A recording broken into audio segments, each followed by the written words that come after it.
Jazakallah Salimullah. First of all, I would like to thank and we are honored to have all our respected guests and participants here.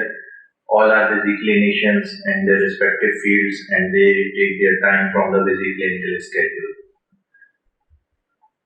First of all, I would like to introduce myself. My name is Dr. Rizwan and currently I am working as a consultant radiologist at the Liaquat National Hospital and also working as a visiting faculty in radiology at the Al-Khidmat Diagnostics, Nazmabad.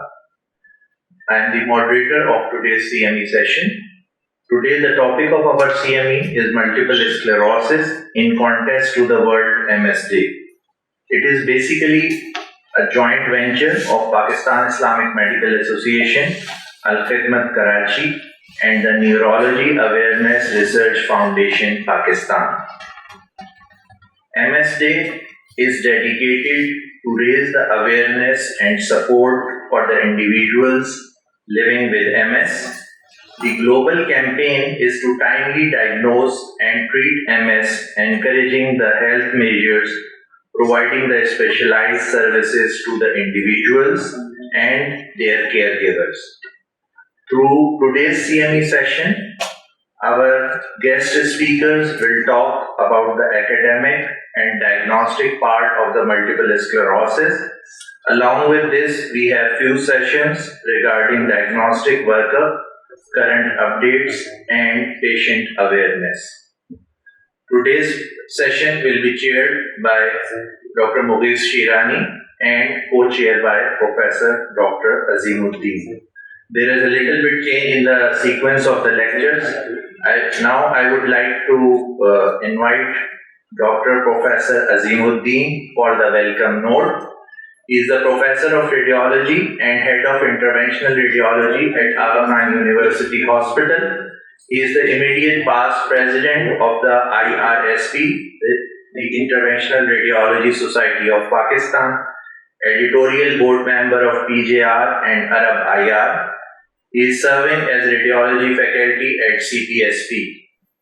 He is deeply involved in various philanthropic activities and holds key position in the POB Trust, Al-Khidmat Health Foundation, and working as our current Director Diagnostic.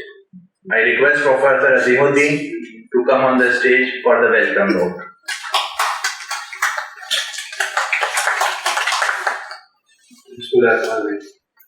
Assalamualaikum. जैसा कि doctor जवान ने कहा कि जो लोग यहाँ आए अपने टाइम निकालते तो उन लोगों के लिए इंश्योर हूँ कि वो अपने टाइम में से यहाँ आ जाए और कुछ लोग इसमें ऑनलाइन भी होंगे और अब जैसे हमारी रिवायत के टाइम लोग आते जाते हैं वो लोग अटेंडेंस करती जाती है. I'll take this opportunity कि मैं आपको इस सफर के बारे में बता दूँ. यहाँ मैं आप दो ऐसे से खड़ा हुआ एक PIMA के रिप्रेजेंटेटिव के तौर पर और एक अल-खिदमत डायग्नोस्टिक के डायरेक्टर के तौर पर.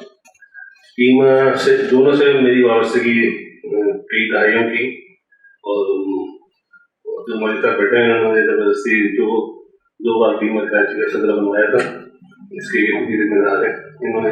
खैर, PIMA is an organization of doctors, or ISPA, by virtue of its membership, is the largest organization of any professional bodies, the biggest organization of doctors in Pakistan. Last time मुझे कोई CME करना थी, तो 34 cities of Pakistan में इसके office हैं, जहाँ पर हमने CME का प्लान पूरा ऑर्गेनाइज किया था। यानी इतनी बड़ी रिप्रेजेंटेशन किसी और ऑर्गेनाइजेशन के नहीं।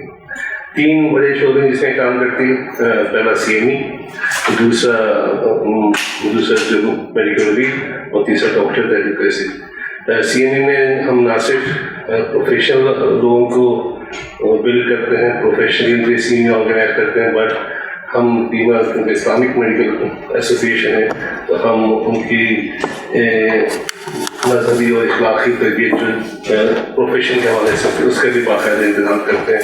तो इस वक्त कराची में ही इस वक्त जो है 17 सेंटर हैं हमारे, जहाँ पर हर वीक जो कुरान फहमी की बाकायदा क्लासेस होती हैं प्रोफेशनली और डॉक्टर और उनकी फैमिली के लिए। तो हर संडे को वहाँ पर 2 घंटे की एक्टिविटीज है जिसमें कुरान को पढ़ाया जाता है। CME एक्टिविटीज़ भी चलती रहती हैं साथ साथ। तो अगर आप में से जो लोग डॉक्टर्स हैं और अभी तक मेंबर नहीं है PIMA के, तो मैं अर्ज ये करूँगा कि आप ज़रूर मेंबर बने, इंशाल्लाह इससे बहुत फ़ायदा होगा। अलखिदमत के जिस सेंटर में आप बैठे हैं, इसका छोटा सा मैं सफ़र जो है जल्दी से करा देता हूँ। जी, इस सेंटर की जो इनॉग्रेशन यानी बुनियाद रखी गई थी 2018 में रखी थी, और 2018 के बाद 2000 फिर आपको मालूम है कोविड का भी दौर आया।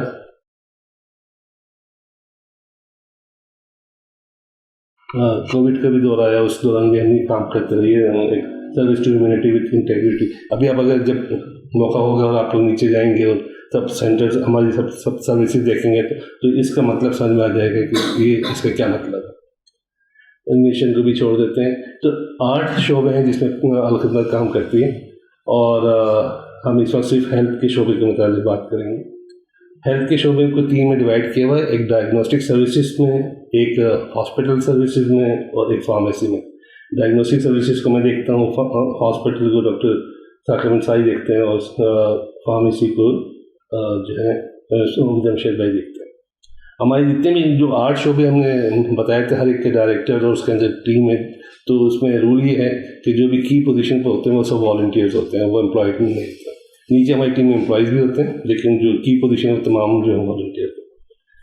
इस हॉस्पिटल में जिसमें जो इसके साथ ही एडजेसेंट हॉस्पिटल है, इसमें 70 बेड्स का हॉस्पिटल है, 60 से ज़्यादा कंसल्टेंट यहाँ पर आते हैं मुख्तलिफ टाइम पर। ये डायग्नोसिस जब शुरू किया था तो रेडियोलॉजी और अल्ट्रासाउंड में सिर्फ एक्सरे था, एक्सरे एक्रो और क्या कहते एक्सरे तो एक्रोज ही थे खाली। और लैब हमारी 2002 से काम कर रही है। इस वक्त हमारे पास लैब में जो है 19 कलेक्शन सेंटर है शहर भर में, और 4 हॉस्पिटल्स हैं, 8 मेडिकल सेंटर्स हैं। यानी जहाँ पर 24 आवर के इन पेशेंट हो सकते हैं वो हॉस्पिटल हैं, जहाँ वो रात में बंद हो जाते हैं वो मेडिकल सेंटर हैं। तो 8 मेडिकल सेंटर हैं और 4 हॉस्पिटल्स हैं।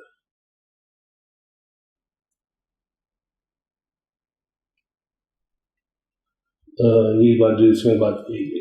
तो कलेक्शन पॉइंट्स की सिर्फ एक मिसाल के तौर पर हमने सिर्फ ये नहीं कि इन एरिया में है सेंट्रल में, बल्कि हमने क्लिफ्टन डिफेंस में भी अपने कलेक्शन पॉइंट्स हैं, वहाँ पर भी सब पूरे शहर भर में डिस्ट्रीब्यूटेड है। ऑनलाइन भी जो है आप ऑर्डर कर सकते हैं, और ऑनलाइन आप फ्री ऑफ कॉस्ट जो है मतलब आप बंदा जाएगा और सैंपल ले लेगा आपके लिए। फिर जब ये सेंटर 2018 में हमने इसके कंस्ट्रक्शन स्टार्ट की, तो प्लान ये था कि पैथोलॉजी में भी सब चीज़ों में अपग्रेड करेंगे। और ये जगह जो ज़्यादा फ्लोर हमने एकेडमिक फ्लोर रखा था, जिसमें हम स्कूल ऑफ टेक्नोलॉजी से स्टार्ट करेंगे, फिर पोस्ट ग्रेजुएट मेडिकल सेंटर इंशाल्लाह उससे भी आगे रहेंगे। लैब सेकंड फ्लोर पर है, भी आपको देखिएगा जाकर, तो हर चीज़ टॉप ऑफ द लाइन है, और बिल्कुल इसमें कोई मतलब सब स्टैंडर्ड काम नहीं होता। तमाम चीज़ें रेडियोलॉजी की जब बात आई तो ये रेडियोलॉजी बहुत बहुत बड़ा प्रोजेक्ट है, और इसके लिए जब हमने एक कमेटी बनाई कि इसमें कौन सी हमें मशीनें लेनी है, क्या लेनी है, तो एक कमेटी बनी। डॉक्टर नदीम जो आगा खान के CEO थे, मैं डॉक्टर मुझे सत्तार डाउ यूनिवर्सिटी से, डॉक्टर काशिफ इंडस नेटवर्क से, साथ जो है जलाउद्दीन से, और ये बायोमेडिकल इंजीनियर, हमने 60 मीटिंग्स की हैं 5 महीने का। पूरा 1 साल लगा था ये जो चीज़ें सॉर्ट आउट करने में कि कौन सी लेंगे। फिर फाइनली हमने ये लिए थे।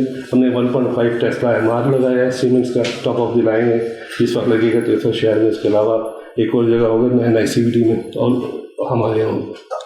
तो ये MR जो है इंशाल्लाह उम्मीद है कि 15 जून से फंक्शनल हो जाएगा। उसकी क्योंकि बहुत नखरे होते हैं MR के लगाने में, तो उसमें उसकी सब चीज़ें चल रही हैं। CT 128 साइज सीमेंस ग्लोटॉप ये फंक्शनल है, फुली फंक्शनल है। इसमें हर किस्म की स्कैनिंग होती है, कार्डियक इमेजिंग भी होती है यहाँ पर। तो और चार्जेस तो ऐसे हैं कि आप सोच नहीं सकते, मतलब दाव से भी तकरीबन 15 से 20% कम है, और quality top of the line, setup बहुत अच्छा। चार्जेस जो है 20% कम कर दीजिए, यानी CT प्लेन के जो चार्जेस हैं वो 2400 रुपये, ठीक है। CT एब्डोमेन पेल्विस कैप जो करते हैं, चेस्ट एब्डोमेन पेल्विस 18,000 रुपये, CT कॉर्नरी CT 12,000। तो ये सब चीज़ें अवेलेबल है। मेमोग्राफी वो भी बहुत कम रेट्स पर होती है, और मशीनरी हमें सीमेंस की है। अल्ट्रासाउंड भी, अल्ट्रासाउंड पहले से भी थे लेकिन बाद में और ऐड हुए हैं सीमेंस के। तो एक कॉम्प्रिहेंसिव सेटअप है, और इसमें अलखिदमत ने अपने बहुत सारे डोनर्स के साथ ताउन से ये $3.24 मिलियन का इक्विपमेंट है। जो सिर्फ रेडियोलॉजी का जो इक्विपमेंट है वो $3.24 मिलियन का है। उसके अलावा और रेडियोलॉजी का, पैथोलॉजी इक्विपमेंट, तो ये टोटल ये प्रोजेक्ट इस बिल्डिंग में हमें ये $15.5 मिलियन का ये प्रोजेक्ट है। तो ये सब अल्लाह ताला ने बहुत से लोगों के ताउन से किया। तो उम्मीद है कि हम सर्व करते रहेंगे, सर्विस में भी और एकेडमिक्स में भी इंशाल्लाह। एक बार फिर आप लोगों को खुशामदीद कहते हैं। बहुत शुक्रिया doctor Azeem. Our next speaker, थोड़ी सी तरतीब चेंज है। ग्राउंड रूल्स कुछ छोटे से यही हैं कि मोबाइल साइलेंट फ़ोन पे रखिएगा टू अवॉइड एनी इनकन्वीनियंस, और सेकेंडली ये कि अगर कोई क्वेश्चन आंसर सेशन कोई हो तो नोट डाउन कर लें और at the end of last talk फिर उसको शेयर कर लें, ठीक है। Now our next speaker is doctor Mohammad Owais Hashmat. Dr. Ovais Hashmat is working as a consultant neurologist at Aga Khan University Hospital. He is also a visiting consultant at Mamji Hospital, Karachi. His special interest is in stroke, epilepsy, multiple sclerosis, and Parkinson's disease. He has done his graduation from Dow University and done his fellowship in neurology from Aga Khan University. He is a member of International Headache Society, International Parkinson's Disorder Society, and Pakistan Society of Neurology. Dr. Ovais Hashmat will today highlight the McDonald's criteria in MS diagnosis. Dr. Ovais Hashmat. Thank you. अच्छा, diagnostic criteria जो basically है McDonald's criteria होता है multiple sclerosis का। अच्छा, multiple sclerosis के बहुत सारे क्राइटेरिया हैं, लेकिन सबसे सिंप्लीफाइड क्राइटेरिया मैकडोनल्ड्स क्राइटेरिया कहलाता है। ये बहुत अरसे पहले आया था, अर्ली 2000 में इसकी वर्किंग स्टार्ट हुई थी, मल्टीपल एडिशंस आए हैं। एज यू कैन सी सबसे पहले 2005, 2010, 2017 में इसमें एडिशंस आए। जो लेटेस्ट हमारे पास कंसेंसस इसका क्राइटेरिया है वो 2017 का है, वो के आगे मैं हाईलाइट करूँगा। इसमें कुछ चेंजेस आने वाले हैं, प्रॉबेबली इस ईयर आ जाएंगे, लेकिन अभी तक पब्लिश नहीं हुआ है। तो McDonald's criteria basically is use primarily to patient experiencing a typical clinical isolated syndrome, या फिर वो पेशेंट को देखना कि जिसमें हम लोग डायग्नोसिस बनाना चाह रहे हैं मल्टीपल स्क्लेरोसिस का। पेशेंट बहुत सारी प्रेजेंटेशन के साथ आते हैं, लेकिन सबसे पहला क्लू जो है डिजीज़ की मैनेजमेंट का वो सही डायग्नोसिस है, उसके सही प्रोग्नोसिस के हवाले से गाइड करने के लिए ये क्राइटेरिया यूज़ होता है। अच्छा, 2017 के बारे में बात करें, बिकॉज जब हम लोग कर रहे थे रेजिडेंसी उससे पहले भी क्राइटेरिया मौजूद था, तो उसमें कुछ चेंजेस उन्होंने किए थे। जैसे कि क्लिनिकली आइसोलेटेड सिंड्रोम है या क्लिनिकल एमआरआई डिमॉन्स्ट्रेशन है, तो उसको एडिशन में डाला गया। इसके अलावा लैब क्राइटेरिया जो था उसको फर्दर स्पेसिफाई किया गया, जो मैं आगे एक्सप्लेन करूँगा। ऑलिगोक्लोनल बैंड्स हैं तो उस बारे में ये बेसिकली क्राइटेरिया है। इसमें अगर हम देखें तो एक साइड पे क्लिनिकल प्रेजेंटेशन और एक साइड पे इसका एडिशनल डेटा है। अगर लेफ्ट साइड पे अगर हम देखें तो क्लिनिकल प्रेजेंटेशन है, जिसमें अगर वो फुलफिल हो रहा है और एडिशनल उसकी ज़रूरत नहीं है तो क्लिनिकली आप मल्टीपल स्क्लेरोसिस को डायग्नोस कर सकते हैं। फर्स्ट उसमें अगर हम देखें तो greater than two or more than two clinical attacks with the objective clinical evidence of 2 or more lesions. अगर 2 अटैक्स हो रहे हैं पेशेंट को और उसके साथ 2 लीजन्स आपको मिल रहे हैं, लीजन्स इस तरह से कि अगर वो डिस्टिंक्ट लीजन्स हैं, जैसे मल्टीपल स्क्लेरोसिस के बारे में आपको पता है कि वो कॉर्टिकल लीजन्स भी हो सकते हैं, स्पाइनल कॉर्ड भी हो सकते हैं, सेरिबेलम पे आ सकते हैं। तो अगर उसमें लीजन्स आपको क्लिनिकली मिल रहे हैं कि 2 अलग जगह पे हैं और 2 मुख्तलिफ अटैक है, उससे ज़्यादा अटैक्स हैं, तो ये फुलफिल कर रहे हैं क्राइटेरिया का मल्टीपल स्क्लेरोसिस का। इससे आगे मज़ीद किसी चीज़ की ज़रूरत नहीं है, लेकिन ऐसा यूजुअली कम होता है। हमारे पास पेशेंट एमआरआई के साथ आता है या फिर और इन्वेस्टिगेशन लाता है। इसके साथ जैसे एडिशनल डेटा में लिखा हुआ है कि हमें इसके बाद मज़ीद किसी उसकी ज़रूरत नहीं है अगर ये चीज़ फुलफिल हो रही है। But if the patient has come with the MRI which is negative for any finding or a CSF which is negative for oligoclonal band, there should be a consensus made कि ये diagnosis सही बना है, इसमें कोई changes नहीं है। Second इसमें आ जाता है greater than or equal to clinical attacks and objective clinical evidence of 1 lesion. Attacks 2 हुए हैं लेकिन लीजन एक ही लग रहा है, वो प्लस एडिशनल अगर हम बात करें डिसेमिनेशन इन स्पेस मिल रहा है कि जैसे एडिशनल अटैक जो भी हुआ है वो उसकी ड्यूरेशन हम बता सकते हैं कि वो एक डिफरेंट जगह पे हुआ है। पहले पेशेंट को सेरिबेलम पे हुआ था, दूसरा वाला कॉर्टिकल लीजन के साथ है, तो ये डिफरेंट साइट पे आ रहे हैं और वो चीज़ कंफर्म हो रही है एमआरआई से, तो ये फुलफिल कर रहा है मैकडॉनल्ड्स क्राइटेरिया फॉर एमएस। उस पर डायग्नोसिस बन जाएगा और फिर उसके बाद फर्दर ट्रीटमेंट स्टार्ट कर देंगे। थर्ड नंबर पे आते हैं 1 clinical attack and objective clinical evidence of 2 or more then 2 lesions. एक अटैक हुआ है क्लिनिकली, फिजिशियन के पास एक ही की हिस्ट्री एक ही के साथ आ रहा है, लेकिन उसके जो लीजन है वो डिफरेंट तरह के हैं। पेशेंट एटेक्सिया के साथ भी आ रहा है, ऑप्टिक नेराइटिस भी है, तो ये 2 डिफरेंट लीजन है, तो इसकी वजह से एक्सप्लेन होता है कि ये उसमें डिफरेंट उसमें आ रहा है। अब इसमें आ जाता है कॉन्सेप्ट डिसेमिनेशन इन टाइम, मतलब एक अटैक मल्टीपल अटैक्स होंगे तो उसमें पेशेंट फिर उसको रेट्रोस्पेक्ट में कहेगा कि इससे पहले भी एक अटैक हुआ था, जैसे ऑप्टिक नेराइटिस का या कोई और अटैक है, तो वो हुआ था और फिर कोई रिजॉल्व हो गया या फिर उसका कोई रेजिडुअल इफेक्ट हुआ, या फिर एमआरआई की फाइंडिंग है, या फिर इसके साथ अगर हम देखते हैं कि सीएसएफ में ओलिगोक्लोनल बैंड्स हमें पॉजिटिव मिल रहे हैं, तो ये डायग्नोसिस बना रहा है एमएस के साथ। लास्ट उसमें अगर हम देखें तो एक आ रहा है कि एक clinical attack with objective clinical evidence of 1 lesion, but it also shows the dissemination in space, so that उसमें डिफरेंट साइट आ रही हैं, आपको मल्टीपल साइट्स मिल रही हैं, या एमआरआई से भी उसको वाजे हो रहा है, या फिर डिसेमिनेशन टाइम भी मिल रहा है। मिसाल के तौर पे पेशेंट कह रहा है कि भाई 2 साल 3 साल पहले भी एक अटैक हुआ था, या आप उसको देख रहे हैं कि वो रिजॉल्व हो गया, तो वो फिर उसमें कह सकते हैं कि ये डिफरेंट उसमें आ गया। या फिर इसके साथ आप कहते हैं कि एमआरआई फाइंडिंग डिसेमिनेशन टाइम या स्पेस या फिर सीएसएफ आ रहा है, तो ये फुलफिल कर रहा है क्राइटेरिया को। यही वाली जो क्राइटेरिया है इसकी थोड़ा सा सिंप्लीफाइड एक नेक्स्ट स्लाइड है, इसमें हम देख सकते हैं। अच्छा, इसके अंदर एक चीज़ की जो एडिशन है, अगर आप बिल्कुल ये लास्ट में देखें जीरो अटैक ये है कि इसमें कोई इंडिजिन आपको लगता है इंसिडियस न्यूरोलॉजिकल प्रोग्रेशन हो रही है कि जिसमें से 2 या में से 3 लोग चीज़ें फुलफिल हो रही हैं, या तो पॉजिटिव एमआरआई आ रहा है, वो चेंजेस आगे फर्दर प्रेजेंटेशन में बता सकते हैं, या फिर स्पाइनल कॉर्ड में कोई लीजन आ रहा है, या फिर ये है कि सीएसएफ के अंदर आ रहा है, तो ये भी फुलफिल कर सकता है।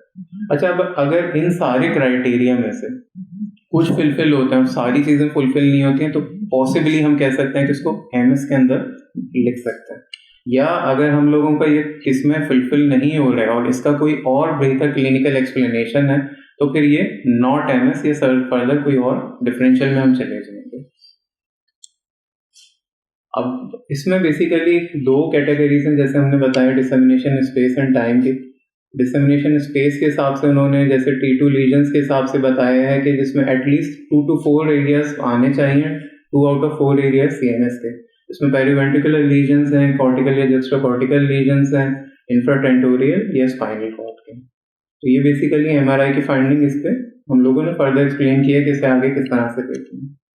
अब डिसएमिनेशन इन टाइम के हिसाब से देखते हैं तो अगर एक सिंगल MRI है जिसमें हमें 2 लीजन मिल रहे हैं, एक एक्टिव लीजन है और एक पुराना लीजन है, या जिसका हमें पता चल रहा है कि एक्टिव लीजन नहीं है, ये ओल्ड इन्फ्लेमेटरी है, तो वो भी एक्सप्लेन इससे कर सकते हैं कि साइमर, या फिर इसके साथ कर सकते हैं कि भाई एक बेसलाइन MRI हमने कराया था लेट सपोज 5 years बैक, और अब जो MRI कराया था उसमें चेंजेस आ रहे हैं, तो उससे फिर फर्दर एक्सप्लेन हम कर सकते हैं।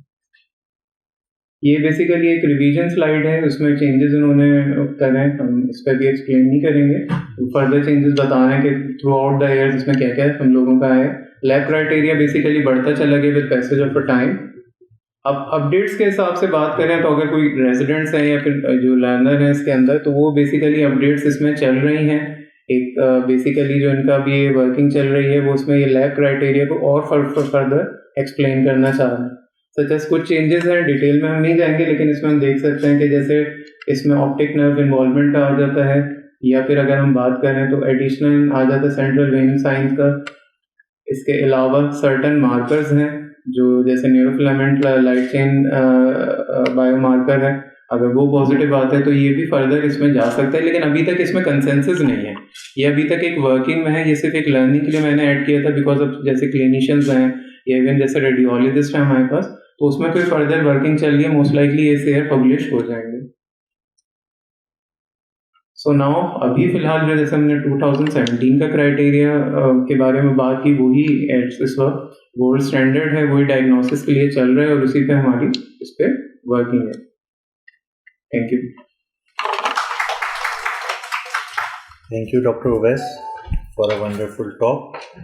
Now, from the radiology side, I request Dr. Anwar to come and give his talk. Dr. Anwar is a Dow graduate and done his MD and FCPS from Pakistan. He has various diplomas and fellowships from Austria, with fellowships in MRI from UK and PET-CT from Turkey and USA. Currently, Dr. Anwar is working as a director of Neuroradiology Fellowship Program at Aga Khan University Hospital. Dr. Anwar will give imaging updates in MS.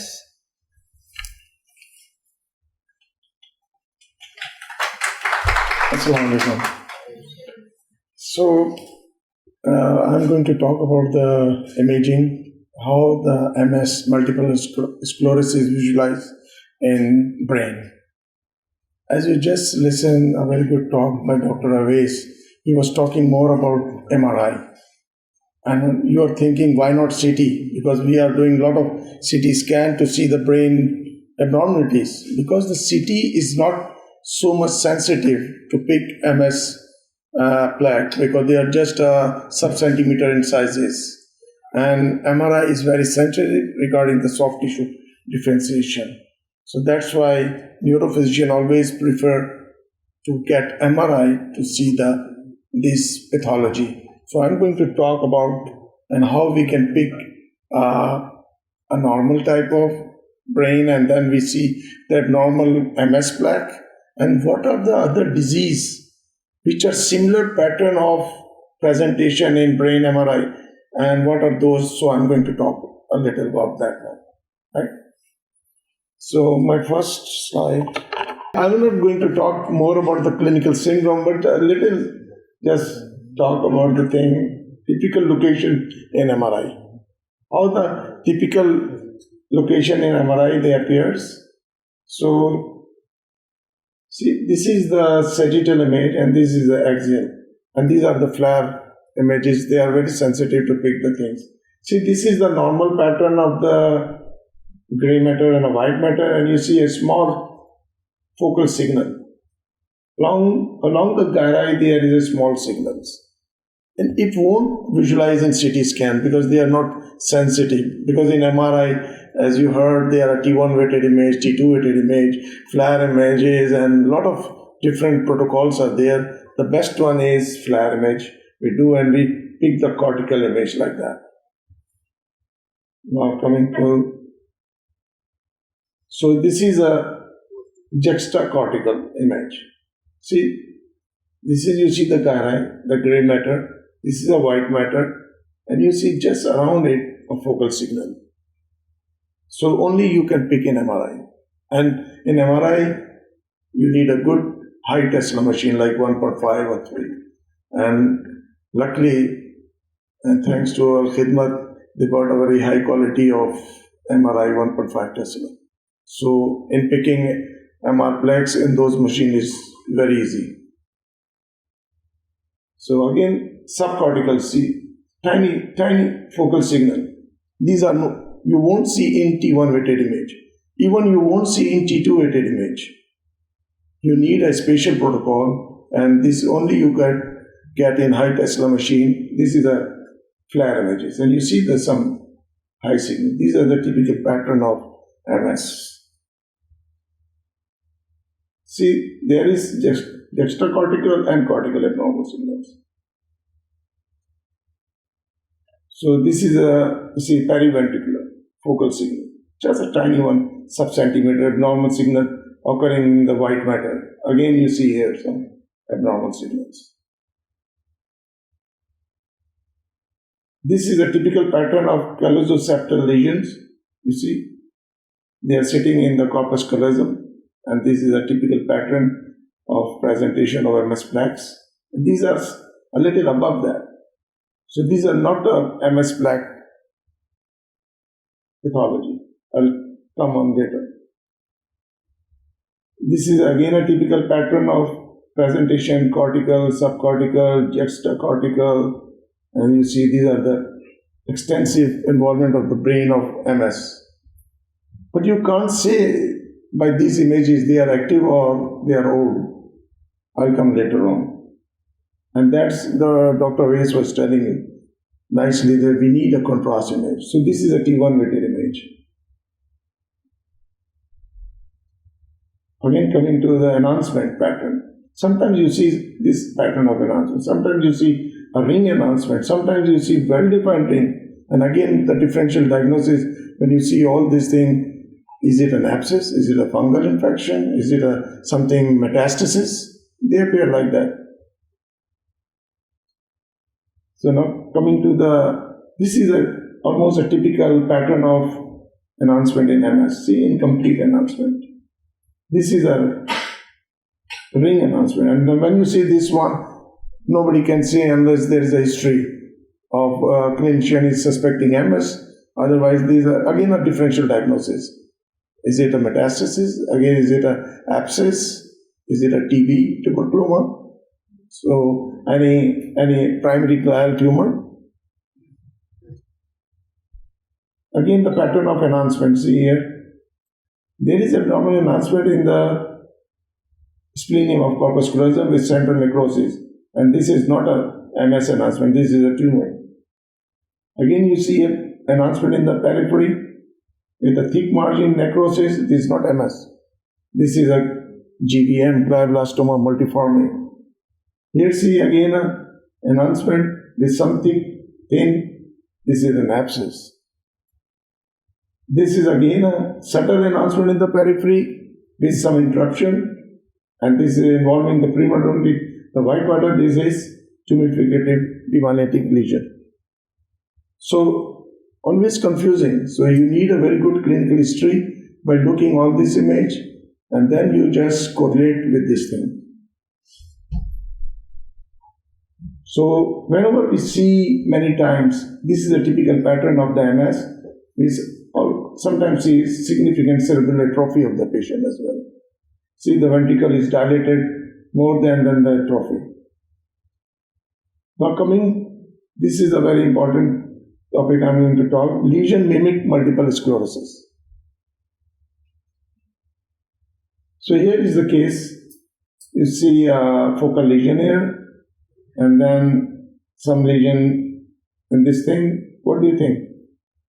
Anyone would like to talk? What do you think this is it MS? Most likely this could be MS, but this is not a case of MS.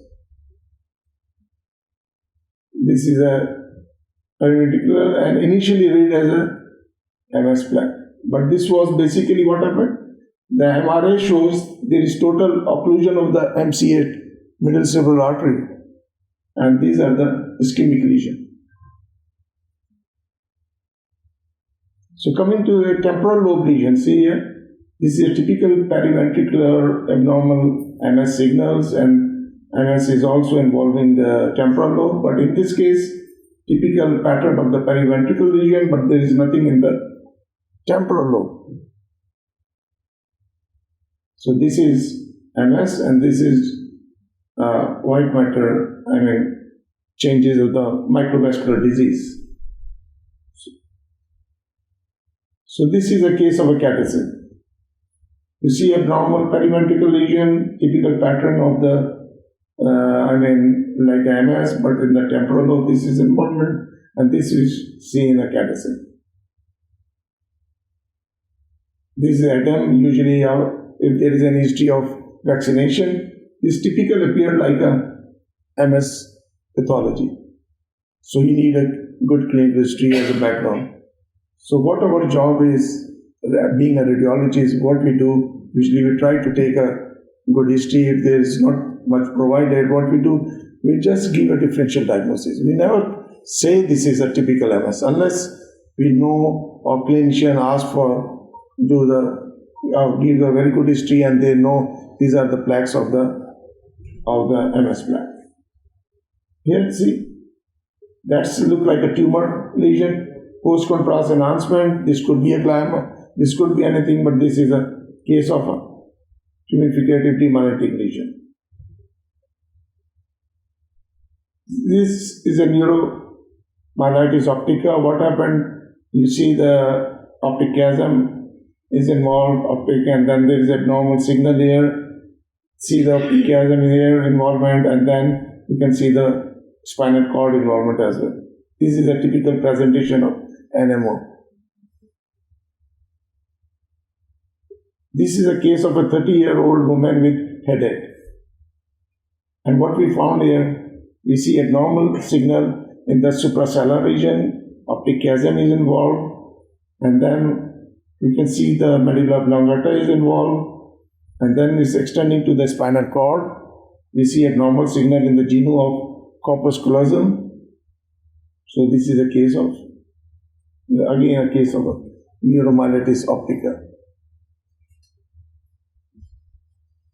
This is the abnormal pattern of the, see the signal here, and the post-contrast does not show significant enhancement, is significant necrosis. This pattern, this is age-related PML. So the 60-year-old man with altered mental status, see the CT does not show anything. There's nothing you see, but in MR images, diffusion weighted, lot of signal, abnormal signal occurring, subcortical region involving subcortical air, and then this shows a restriction as well, some signal in the basal ganglia. So this is a case of 30-year-old man with polysubstance use. So what we see, this is a sagittal image and this is a diffusion image. We found some abnormal signal here. See the focal signal only picked by MRI, otherwise you can't see in CT at all. And then abnormal signal in the posterior part of the medulla. So this is a case of vitamin B12 deficiency, thiamine deficiency. Old man with seizures. We found abnormal signal in the temporal lobe. This is a post-contrast enhancement. So they are different. You can have a different differential diagnosis. 2 weeks later is exaggerated. See that this is a movement artifact of the patient. And you see that it's now exaggerated. So biopsy was done and this was turned out to be limbic encephalitis. So white matter involvement, you will see a lot of cases you see white matter involvement, but you need a good clinical history or the clinician asks for to look for MS plaque, then you are very able to see specifically those areas. So see again, abnormal signal, parathalamic region along the third ventricle, abnormal signal here in the mammillary body. So this is a case of,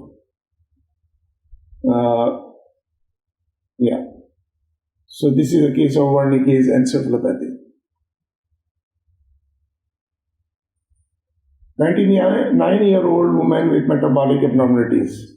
See abnormal signal in the midbrain, abnormal signal in diffusion restriction. So there are a lot of differential diagnosis. It could be ischemia, it could be an anti-myelination, anything. What if there is a history of some hyponatremia, then it will be a pontine myelinolysis.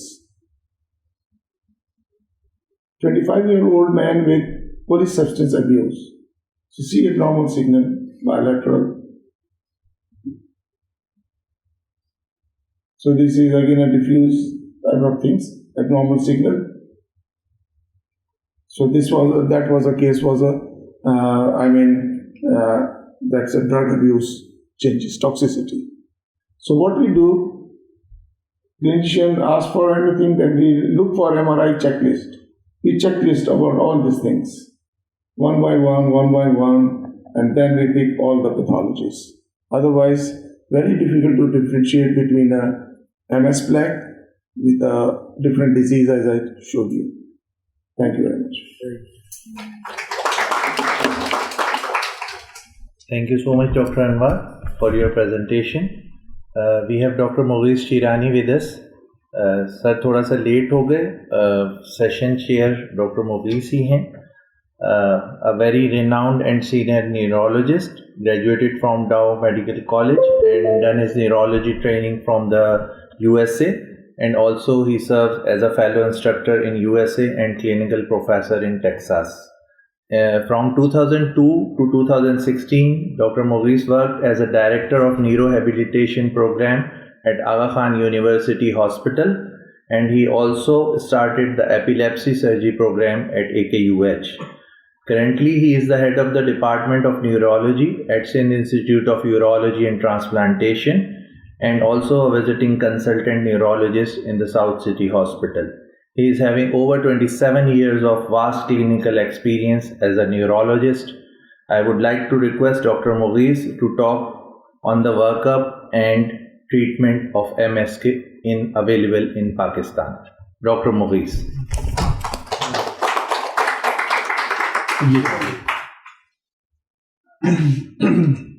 तो McDonald's criteria हो गया जी. Oh good. तो मैं बाकी late हो गया. I thought it was 5 o'clock planning तो अच्छा वैसे ज़्यादा मैंने स्लाइडें रखी नहीं. I wanted to be interactive and मैंने बहुत कम स्लाइडें रखी हैं क्योंकि जो मुझे दिया गया था तो मुझे पता था डायग्नोस्टिक क्राइटेरिया हो गए राइट, एंड देन वो भी हो गया. MRI बड़ी अच्छी तरह से हो गया है. Amazing, thank you so much. And इसमें ये जो है मैं अपनी बोर्ड की प्रिपरेशन कर रहा हूँ. हर 10 साल में बोर्ड देना पड़ता है, तो आजकल मेरी भी कुछ स्लाइडें रिवाइज हो गई हैं. तो MS के बारे में I think the important thing is कि it's a strange disease, it's a very interesting disease.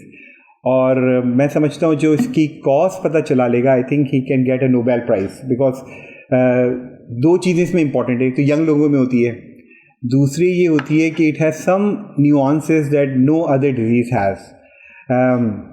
इसमें मेरा भी बड़ा इंटरेस्ट है. काश मुझे इतना टाइम मिले कि मैं इसके ऊपर कर सकूँ रिसर्च, और हम लोगों ने की भी है, लेकिन वो जो चीज़ आप सोचते हैं वो कभी कर नहीं पाते क्योंकि it is so difficult sometimes.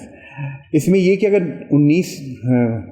19 साल का बच्चा या 18 साल का बच्चा, उससे कम, यानी अगर if you have a child who is basically in teenage or before teenage year, if you live in Pakistan and you move to northern hemisphere, which would be United States, Canada, तो उनको risk factor वही develop हो जाते हैं जो कि वहाँ के होते हैं. तो it is more common in northern hemisphere with females की जो है वो बहुत ज़्यादा. तो फॉर एग्जांपल जैसे डॉक्टर वासे तो आज नहीं आए क्या? वासे चले गए करके, वासे का भी था, अभी आएंगे. अच्छा. तो Wasay has done lot of research, और वासे ने मुझे उसके ऊपर लगाया था. तो वासे और वी वेंट टू स्वीडन में बहुत कॉमन है. तो इट्स अबाउट 200 to 300 केसेस पर 100,000, और पाकिस्तान में लेस देन 5 है I think per 100,000. So we have very few cases. तो आवर एक्सपोजर इज़ लेस, तो रेडियोलॉजिस्ट का भी एक्सपोजर कम है. We have more TB. तो मैं अपना किस्सा सुना देता हूँ ना. तो मेरी जो गलतियाँ हैं, 27 साल की गलतियाँ, उसमें पहली गलती ये थी जब मैं अमेरिका से आया तो मैंने जो पहला अपना केस देखा वो मेरे फ्रेंड की बीवी का केस था, जो टिपिकल MS की लीजन्स थे. मैंने कहा यार ये तो मसला ही नहीं है. मैं तो ऐसा सही करूँगा, मैं तो इसका एक्सपर्ट हूँ, अभी इसको सही कर देते। तो मैंने उसे अभी मैं बात करेंगे ट्रीटमेंट के बारे में। But first you give Solumedrol which does not have which methyl prednisolone which you give for acute attack. It does not have any steroids, does not have any role in long term management of MS। ये अजीब autoimmune disease है, that does not work. तो मैंने उसे दिया, उसको she had hemiparesis, aphasia and it went on for couple of days में उसको हो गया था। मैंने कहा लीजन्स देखे बड़े टिपिकल MS के लीजन्स थे, और उस ज़माने में जाहिर बात है MRI भी ज़रा हल्का ही था क्योंकि इट वाज 2002। तो I give her and low behold जैसे कहते हैं ना, शी गॉट बेटर। उसने कहा यार तुमने वाकई तुम you are a good neurologist. तो वो तो बिल्कुल ठीक हो गई है। तो मैंने कहा अच्छा भाई ये तो बड़ी अच्छी बात है और हम ये करेंगे। और ज़माने में इंटरफेरॉन सिर्फ होते थे, will talk about that, give you that medication. एक महीने बाद उसका फ़ोन आया, कहने लगा यार अजीबोगरीब बात हुई, उनको TB निकल आई है लंग की, और हमने वो इलाज शुरू कर दिया है। मैंने कहा अच्छा ये तो बड़ी अच्छी बात है। मैंने कहा पता नहीं क्या बीमारी होती है, लेकिन चलो तुम करो TB का इलाज करो पहले, फिर मैं तुम्हें दोबारा दिखूंगा। तो वो TB का इलाज करा के वापस आए, MRI किया, MRI वॉज नॉर्मल, सारी MS गायब हो गई। तो ये जब मैकडॉनल्ड्स क्राइटेरिया बन रहे थे तो मुझे बुलाया लोगों ने, पहला मैकडॉनल्ड क्राइटेरिया तो दुबई में बुलाया। तो मैकडॉनल्ड क्राइटेरिया का जो मैकडॉनल्ड वो था, तो क्राइटेरिया वहाँ बनाने के लिए दुबई में आए कि पाकिस्तान से भी और इंडिया से भी कहा गया था। तो वो कहता है कि फर्स्ट मैकडॉनल्ड क्राइटेरिया में अगर आप देखें ना तो lumbar puncture was not included. तो उन्होंने कहा कि जी ये है कि लंबर पंक्चर की कोई ज़रूरत नहीं है, MRI is so good that. चलिए डॉक्टर वासे आ गए, आपको अभी मैं आपकी बातें बता रहा था कुछ। तो मैकडॉनल्ड क्राइटेरिया में क्या लंबर पंक्चर की कोई ज़रूरत नहीं है क्योंकि MRI is so good that you can just diagnose it. तो फिर मैंने हाथ उठाया, मेरा तो ये तजुर्बा हो चुका था। मैंने कहा नहीं भाई कुछ मुल्क ऐसे हैं जिसमें MS नहीं होती है, वहाँ TB होती है, तो उसको देख लेना चाहिए। तो फिर डिसाइड हाँ अगर आप ऐसे मुल्क में रहते हैं जहाँ पे आप समझते हैं TB था, तो इंडिया है, पाकिस्तान है, और जो भी ऐसे रीजन्स हैं जहाँ पे, तो we have some of MS region जैसे आप कह रहे थे, some of them are very typical, some are them are not typical and they can look like MS। हमारे एक और बहुत बड़े न्यूरोलॉजिस्ट थे, वो मुझे केस पकड़ाते हुए गए, बिल्कुल वो अमेरिका मूव हो रहे थे, शिराज हैदर, कहने लगे सिंपल सा केस है MS का, तुम देख लेना। तो ये तजुर्बा मुझे हो चुका था। मैंने कहा नहीं कोई सिंपल नहीं होता। That turned out to be TB too, but it was हाँ it turned out to be TB too. So we have to be careful that we talk about these kind of a less common disease in Pakistan, but we have to be careful that there are other things that can. तो मैंने तो सिर्फ 2-3 स्लाइडें बनाई थी। हाँ तो ये हम लोगों ने कहा, तो MS कैसे डायग्नोज होती है? तो हर डिजीज़ एक ही तरह डायग्नोज होती है, बस हिस्ट्री। एंड सेकेंड, जब आप हिस्ट्री पे आप डायग्नोज करते हैं, और आज भी मैं क्लिनिक करके आ रहा हूँ, सबसे पहले आपके पास MRI रखते हैं। तो MRI तो बाद में बताना, पहले हिस्ट्री। तो जैसे आप कह रहे थे, अगर आपने रेडियोलॉजिस्ट को भी हिस्ट्री सही नहीं बताई तो बेचारा क्या करेगा, उसके सामने तो बड़ी अच्छी सी पिक्चर है। तो history and then you confirm your history with the physical examination. And MS के अंदर कुछ फाइंडिंग्स हैं which are so typical of MS that they are not present in other diseases, जैसे इंटरन्यूक्लियर ऑप्थेल्मोप्लेजिया है, which occurs because of a lesion in MLF, medial longitudinal fasciculus. It's very typical. अगर you have bilateral internuclear ophthalmoplegia, it's 100% MS. चाहे MRI कुछ भी कहे, चाहे CSF कुछ भी कहे, वो तो MS है। फिर ये कि हिस्ट्री में क्योंकि MS है, मल्टीपल स्क्लेरोसिस है, एक स्क्लेरोसिस नहीं है, तो यू हैव टू आइडेंटिफाई कि ये एक अटैक हुआ था, फिर दूसरा अटैक हुआ था, फिर आप बेहतर हो गए थे। तो you have to have a very good history. वो आपको मैकडॉनल्ड क्राइटेरिया में भी आप देखेंगे कि वो हिस्ट्री के ऊपर बहुत बताते हैं। आप लें और आपको प्रूफ करना है कि ये lesion in time and space जिसे कहते हैं। तो टाइम आपको पता होना चाहिए, और स्पेस, टाइम का मतलब ये कि डिफरेंट टाइम पे हुआ था। कभी सबसे पहले लड़कियों में ज़्यादा तो ऑप्टिक न्यूराइटिस होता है, अगर ऑप्टिक न्यूराइटिस होता है तो उसकी वो भी अच्छी होती है, प्रोग्नोसिस भी अच्छी होती है। And then you can have lesions in different part of the brain. तो जो जिस पार्ट ऑफ द ब्रेन में होगा वही वो होता है। तो actually it will come to general physician, तो general physician have to know about this disease and the differential diagnosis, and then when they see a case like this, then you can refer them to a neurologist or specialist. अब MS के तो पूरी दुनिया में clinics होती हैं जो कि कहलाती हैं MS की क्लिनिक्स कहलाती हैं, multiple sclerosis clinics. Doctor Wasay ने भी काम किया हुआ है उनके अंदर, and there just specialized for MS। तो पूरे दिन वो कुछ नहीं देखते सिवाय MS के, क्योंकि वहाँ MS इतना ज़्यादा है। हमारे यहाँ MS की क्लिनिक खोलेंगे तो बेचारा वो भूखा मर जाएगा, क्योंकि महीने में उसे 2 या 3 मरीज़ मिला करेंगे। तो ये कि तो हर न्यूरोलॉजिस्ट को यहाँ MS आनी चाहिए, क्योंकि उसी को MS करनी है।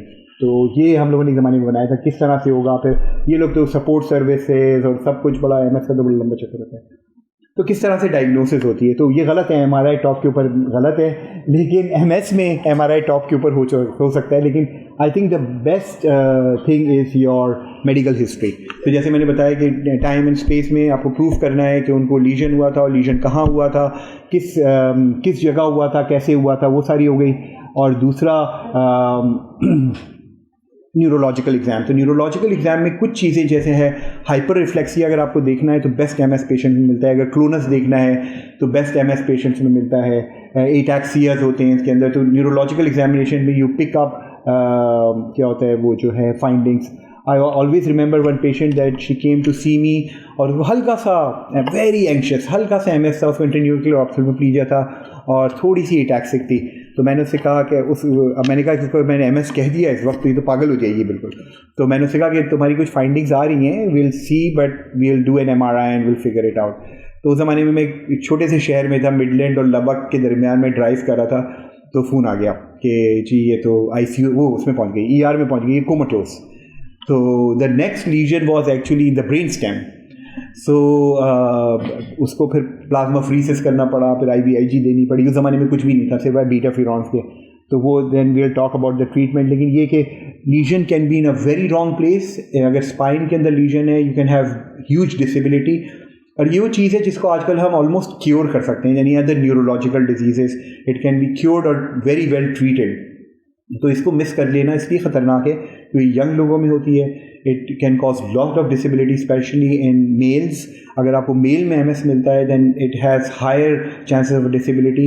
अगर ये ख़ास तौर पे स्पाइनल कॉर्ड के अंदर लीजन्स हैं then it has higher chances of disability. तो if you pick up early then you can do it. अच्छा, ब्लड टेस्ट कोई ऐसे ख़ास नहीं होते जो MS को बताएं, लेकिन ब्लड टेस्ट इस तरह हो सकते हैं कि अगर आपकी डिफरेंशियल डायग्नोसिस बड़ी है, तो जैसे कि अगर आपको लग रहा है कि न्यूरो इन्फ्लेमेटरी डिजीज़ है, सार्कोइडोसिस है जो आपको MS जैसा लग रहा है, या फिर कोई और मेटाबॉलिक डिजीज़ हैं, for example they can look like demyelination, जैसे आपने वर्निकीज बताया या ऐसी बताई। तो अगर somebody is talking about B12 deficiency and all that, then you will do, for differential diagnosis you will do blood test, but MS will not be picked up in a blood test।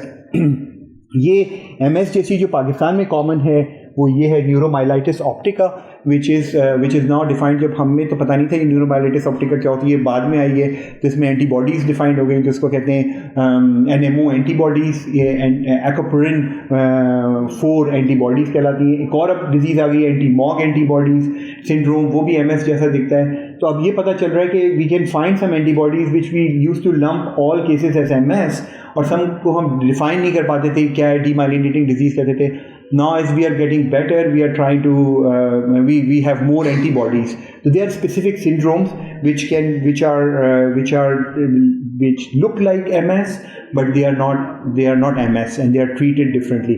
जैसे न्यूरोमाइलाइटिस ऑप्टिका की कुछ दवाइयाँ हैं, जो कुछ MS की दवाइयाँ हैं जो आप न्यूरोमाइलाइटिस ऑप्टिका में दे दें, it makes न्यूरोमाइलाइटिस ऑप्टिका worse। तो ये चक्कर इसलिए वो डिफाइन करना अब ज़रूरी हो गया है। पाकिस्तान में डॉक्टर वासिफ भी बताएंगे, लेकिन सिंध में न्यूरोमाइलाइटिस ऑप्टिका का एक क्वाइट कॉमन है। SIUT में हम काफ़ी मरीज़ देखते हैं। We have a huge following now of demyelinating disorder. We about 200 that we are following there for infusions of rituximab and all that. So we see that neuromyelitis optica is pretty large number there. तो blood test की बात हो गई। फिर next stage, जैसे अब मैं बात कर रहा था lumbar puncture. Lumbar puncture is very very safe procedure. It give you fluid of it is as close as brain biopsy as you can get. वो फ्लूइड आपने लेके उसको टेस्ट करते हैं, उसमें हम देखते हैं कि एक्चुअली सिंथेसिस कितना है उसका, IgG सिंथेसिस ऑफ, और ऑलिगोक्लोनल बैंड्स हैं या नहीं है। तो ऑलिगोक्लोनल बैंड्स तो आप खून लेते हैं, ब्लड सैंपल लिया, and then you see whether you have oligoclonal bands there, and if you have oligoclonal bands in CSF, if you have CSF oligoclonal bands इसमें नहीं है, तो that's a very strong marker for MS। And other चीज़ें भी पता चलती हैं। वही टीबी भी आप चेक कर सकते हैं उस वक्त, अगर आपको डर लग रहा है या कोई और डिजीज़ पता चल रहा है तो वो देखा जा सकता है। पाकिस्तान में क्रिप्टोकॉकस भी है, तो सिंध के अंदर पाया जाता है। तो क्रिप्टोकॉकस जो है that can also cause sometimes, तो you can lumbar puncture can help you differentiate in other disease too. Visual evoked potentials are neurophysiological tests which can tell you about demyelination. So it's a demyelinating disorder. अगर conductivity slow हो जाए तो you can actually measure it. आँख की conductivity को आप differently measure कर सकते हैं, वो हम P100 latency उसे कहते हैं। तो 100 milliseconds में अगर conduction है, अगर वो delayed हो जाए यहाँ से to the retina to the occipital lobe, then you know that this conduction is delayed. तो वो VEP कहते हैं, विजुअल इवोक पोटेंशियल कहते हैं। पुराने ज़माने में बहुत सारी इवोक पोटेंशियल्स करते थे, न्यूरोलॉजिस्ट के काफ़ी पैसे बनते थे। अब वो न्यूरोलॉजिस्टों के पैसे ख़त्म हो गए, वो MRI वालों के पास चले गए। MRI is so far superior than all these tests except for this VEP that अब हार्डली लोग सोमेटोसेंसरी इवोक पोटेंशियल्स करते हैं। तो वो सोमेटोसेंसरी पहले इवोक पोटेंशियल करते थे, that will tell you demyelination in the spinal cord and all that. तो इवोक पोटेंशियल्स का रोल है definitely, particularly with the eye, and then you have these. अब नेक्स्ट कैसा करना है? ओह हाँ, तो जब MS की दवाई, तो मैं और डॉक्टर वासित उस ज़माने के जब MS का कोई ट्रीटमेंट अवेलेबल नहीं था और सिर्फ स्टीरॉइड्स दे के रवाना कर देते थे, इवन इन यूनाइटेड स्टेट्स। पहला जो ट्रीटमेंट आया वो इंटरफेरॉन का आया, और इंटरफेरॉन बीटा 1A और बीटा 1B, इतना ज़बरदस्त झगड़ा हुआ दोनों कंपनियों ने, दोनों एक दूसरे को सू कर दिया। That was the first treatment for MS। It came out, अभी इसके बारे में डिस्कस करेंगे, एज अ सबकुटेनियस इंजेक्शन। एक वॉज एवरी अदर डे था, एक एवरी डे था, फिर एक 3 times a week आ गया, वो हम लोग सभी डिस्कस करते हैं।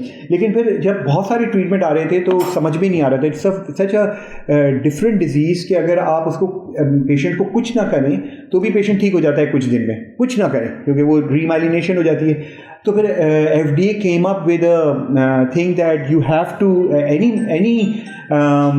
any medication that will come in the market will have to prove couple of things. They have to prove that ये ARR जो है annualized relapse rate कम हो जाएगा, relapse rate कम होना चाहिए उस दवाई से, MRI बेहतर होना चाहिए, और फिर long term disability progression, adherence, brain atrophy, और वो जो है ये सारी चीज़ें अगर 5-6 चीज़ें वो दवाई प्रूव करती है, then FDA will approve that medication for MS progression, MS की ट्रीटमेंट के लिए। तो ये पूरा वो है। जब हम लोगों ने रेजिडेंसी शुरू की थी उस ज़माने में तो कुछ भी नहीं था। मेरे ख्याल से मुझे इधर आना पड़ेगा क्योंकि मुझे नज़र नहीं आया। तो ये था 1993 interferon beta 1B subcutaneous injection लगते थे, अभी भी अवेलेबल है। ये और ग्लूटामाइन एसिटेट, ये जो है कोपैक्सॉन के नाम से आते हैं। इन तीनों दवाइयों में अच्छी बात ये है कि they are very very safe, so even you can give it in for patients who are trying for pregnancy and thing, but they are, we'll talk about it, they are not as effective as medications which have come here. फिर ये माइटोजेंट्रोन is now obsolete, we don't use it because it has very severe cardiotoxic effects. Then real MS की दवाइयाँ आई थी जो बहुत ज़बरदस्त दवाई है, उसका नाम है नेक्लूजिमैब। ये सारी जो है मोनोक्लोनल एंटीबॉडीज़ हैं। अगर आप देखेंगे तो नेक्लूजिमैब, ऑक्रीलिजुमैब, और ये जो है एलएमचूजिमैब, ये एनोफ्टूबिमैब, ये सारी अभी आ गई हैं। ये this is the latest one in 2020। But all of them work through mostly through beta inhibition, वो जो है बीटा सेल के ऊपर करते हैं, B20 के सेल्स के ऊपर करते हैं। And then this is actually different, alemtuzumab ये B50 के ऊपर करती है। And then they modulate the immune system. They are not directly immunosuppressants, they are mostly immune modulator. और अब सबके अलग अलग साइड इफेक्ट हैं। इंटरफेरॉन्स वगैरह के साइड इफेक्ट बहुत कम थे, ग्लूटामाइन का ऑलमोस्ट कोई साइड इफेक्ट नहीं था। Natalizumab is a very very strong medication. It has about 70% risk, 70 to 80% risk reduction for MS। But problem इसके साथ ये है कि अगर लॉन्ग टर्म आप यूज़ करें तो इससे PML होने के चांसेस है, प्रोग्रेसिव मल्टीफोकल ल्यूकोएन्सेफेलोपैथी। ये बिल्कुल MS जैसे इसके लीजन नज़र आते हैं, और शायद आपने इनका दिखाया होगा PML के लीजन्स अगर आपने MRI पे भी देखे हो। तो एक तो ये होता है, ये एक जॉन कमिंग्स वायरस है, JC virus that causes this disease, and this is a slow virus.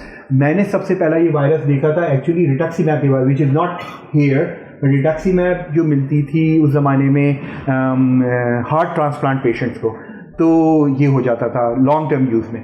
तो any of these which are strong like rituximab, उसके अंदर ऑक्लूजिमैब के साथ अभी तक रिपोर्ट नहीं हुआ है, एक दो केसेस रिपोर्ट हुए हैं, वो पहले रिटक्सीमैब के बचे, एलेंटूजिमैब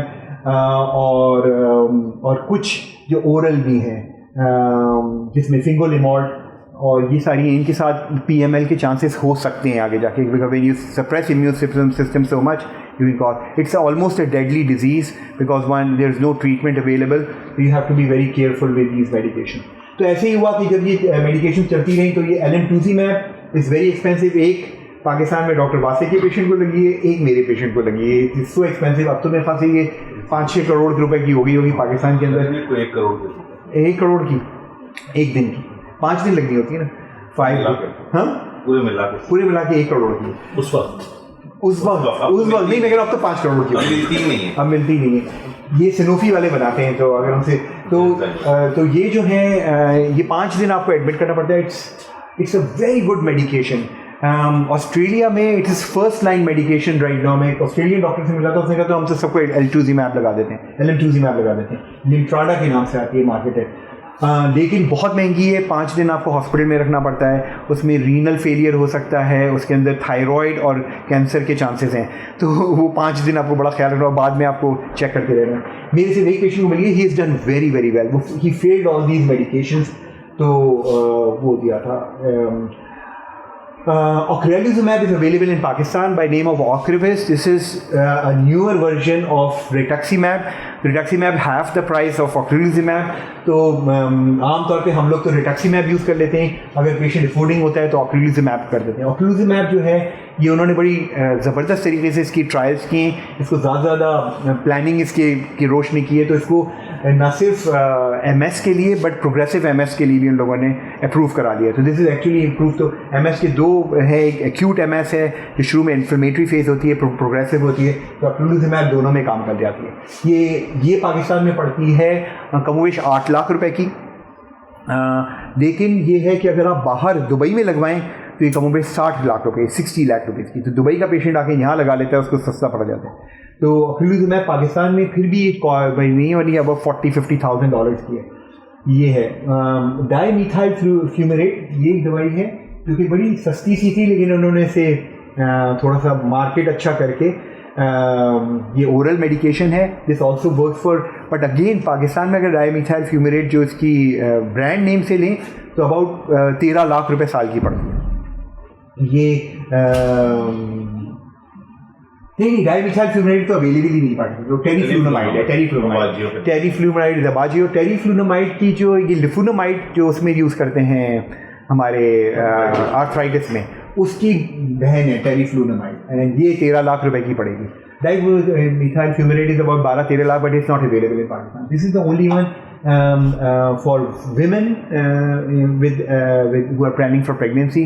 It can be used in pregnancy. This can also be used in pregnancy. तो ये हो गया। क्लैडोग्रीन का मेरे ऊपर कोई तजर्बा नहीं है, but this is suppose to be very strong and has been doing very well. I don't know, और ये बिल्कुल नहीं आई है अभी। ये जो है ये बिल्कुल नहीं है, नई दवाई है। ये बेसिकली ये इसको स्फिंगोसिन जो हमारा SP1 रिसेप्टर्स होते हैं उनके ऊपर ये काम करती हैं। दे आर लाइक फिंगोलिमॉड जिलीनिया के नाम से आती है। This is an older medication, it's very good, very effective. Unfortunately it can cause heart blocks and things like that, तो you have to monitor patient. तो ये सारी दवाइयाँ और बढ़ती जा रही हैं, हर 2 साल में 1 साल में कोई दवाई नहीं आ जाती है। तो we have lot of treatment available. इसमें आप देखेंगे स्टीरॉइड्स कहीं नहीं है। तो unfortunately steroids do anything for the patient in long term. Short term में अगर आपके पास कोई पैरालिसिस के साथ आ रहा है तो आप स्टीरॉइड देते हैं तो they do get better and the acute inflammation goes away. तो वी ऑलवेज से कि स्टीरॉइड इसको दे देनी चाहिए, लेकिन किसी को अगर लॉन्ग टर्म स्टीरॉइड पे रखेंगे तो उसका लॉन्ग टर्म बेनिफिट कोई नहीं है फॉर ये। अब आप किस तरह से पता चले कि मैं कौन सी दवाई दूँ इन सारी में? तो अगर आप इसको सेफ्टी इधर रखें और ऐसे किसी इधर रखें, तो सबसे पहले तो आप सेफ्टी सोचते हैं पेशेंट की। तो अगर पेशेंट को माइल्ड सा MS है, अच्छा MS के साथ भी यही है कि हर बीमारी के साथ जैसे होता है, अल्लाह ताला ने वो एक ही कर्व बनाया है, वो हम लोगों के लिए भी बनाया है। सारे आदमी गरीब नहीं होते, सारे आदमी अमीर नहीं होते, मिडिल क्लास होते हैं। तो बेल शेप कर्व है, पूरी दुनिया जो है बेल शेप कर्व पे बनी हुई है, सारी बीमारियां भी बेल शेप कर्व पे। सब कोविड में मर भी नहीं गए, सब कोविड में ज़िंदा भी नहीं रहे, ज़्यादा कोविड में बीच में रहे थे, नहीं ज़िंदा रहे, लेकिन कुछ बीमार भी हो गए थे. You have a bell shape curve. तो अगर ये वाला जो कर्व का पोर्शन है, दिस इज माइल्ड MS, ज़्यादातर MS बीच की MS होती है, और फिर एक बहुत सीवियर MS है. तो यू डिसाइड कि आपका पेशेंट किस का मेल है, और मेल के अंदर स्पाइनल कॉर्ड में लीजन आ गया है, पहली लीजन में उसकी आंखें वाँखें चली गई हैं. It's a strong disease, and you go to the stronger medication like these here.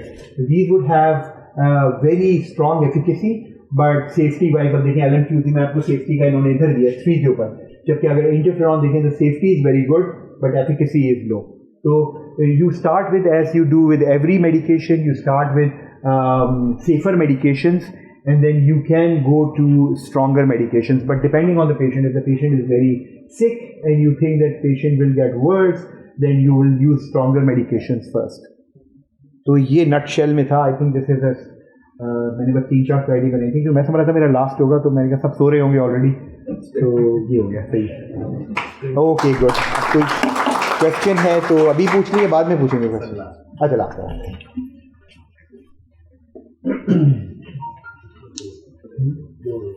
Thank you so much, Dr. Mughis Shirani, for a wonderful talk. हमारे जो फर्स्ट स्पीकर थे वो थोड़ा सा लेट हो गए थे, professor Mohammad Wasay. Doctor Wasay graduated from Dow medical college and done his FRCP from the Edinburgh. He has fellowships in neurophysiology and neuroimaging from the Texas, USA.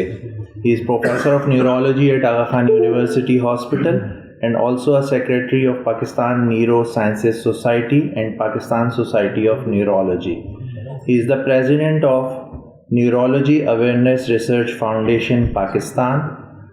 Dr. Wase also received Teachers Recognition Award from the American Academy of Neurology and also awarded a gold medal from Pakistan Academy of Medical Sciences. Now I would like to request Dr. Professor Mohammad Wase to talk about the burden and challenges of MS in Pakistan.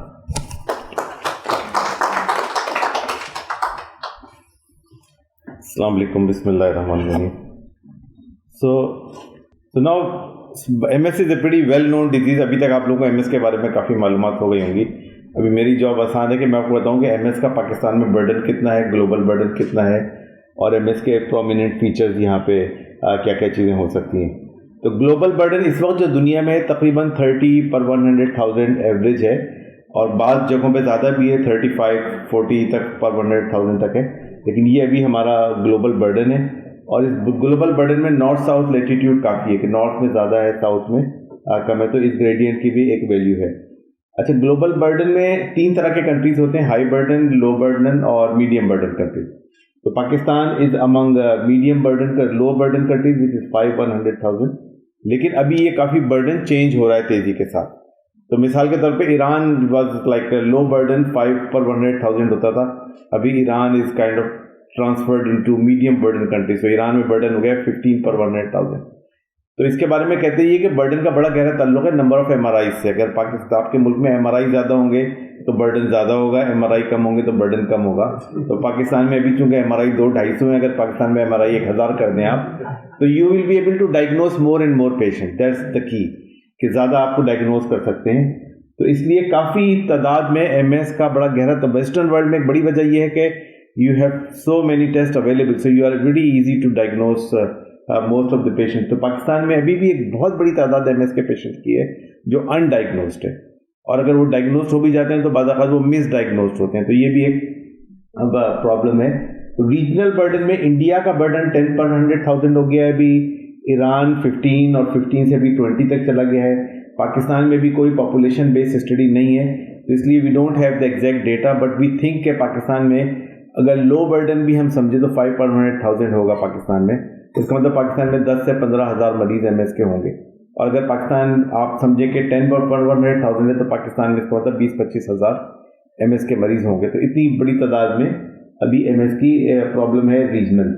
और ये MS काफ़ी Asian countries काफ़ी well studied topic है, जिसको हम लोगों ने काफ़ी स्टडी किया और कंपेयर भी किया इसको मुख्तलिफ वो कंट्रीज़ के साथ. ये मुगीज़ के साथ हमारा पेपर पब्लिश हुआ है, मेरे ख्याल को 20 साल हो गए इसको पब्लिश हुए.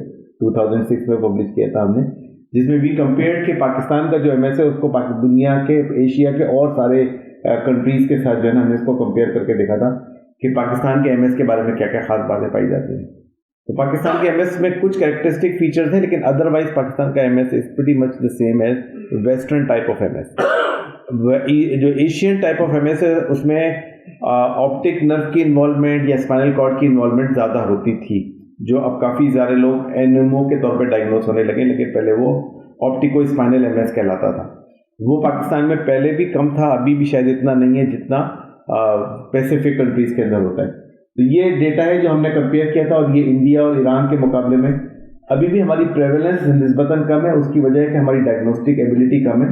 दूसरी बात है कि हमारे पास जो मरीज आते हैं उनमें डिसेबिलिटी ज़्यादा होती है। उसकी वजह ये है कि हमारा सारा डेटा ट्रेशरी केयर सेंटर से आ रहा है। तो ये मिडल ईस्ट से कंपैरिजन है हमारे पाकिस्तान के डेटा का। ओवरऑल पाकिस्तान में एमएस की रिसर्च बहुत ही लिमिटेड है। तो 3-4 सेंटर्स हैं कि जहाँ सारा पे काम हुआ है, और टोटल 15 से 20 पब्लिश पेपर्स हैं।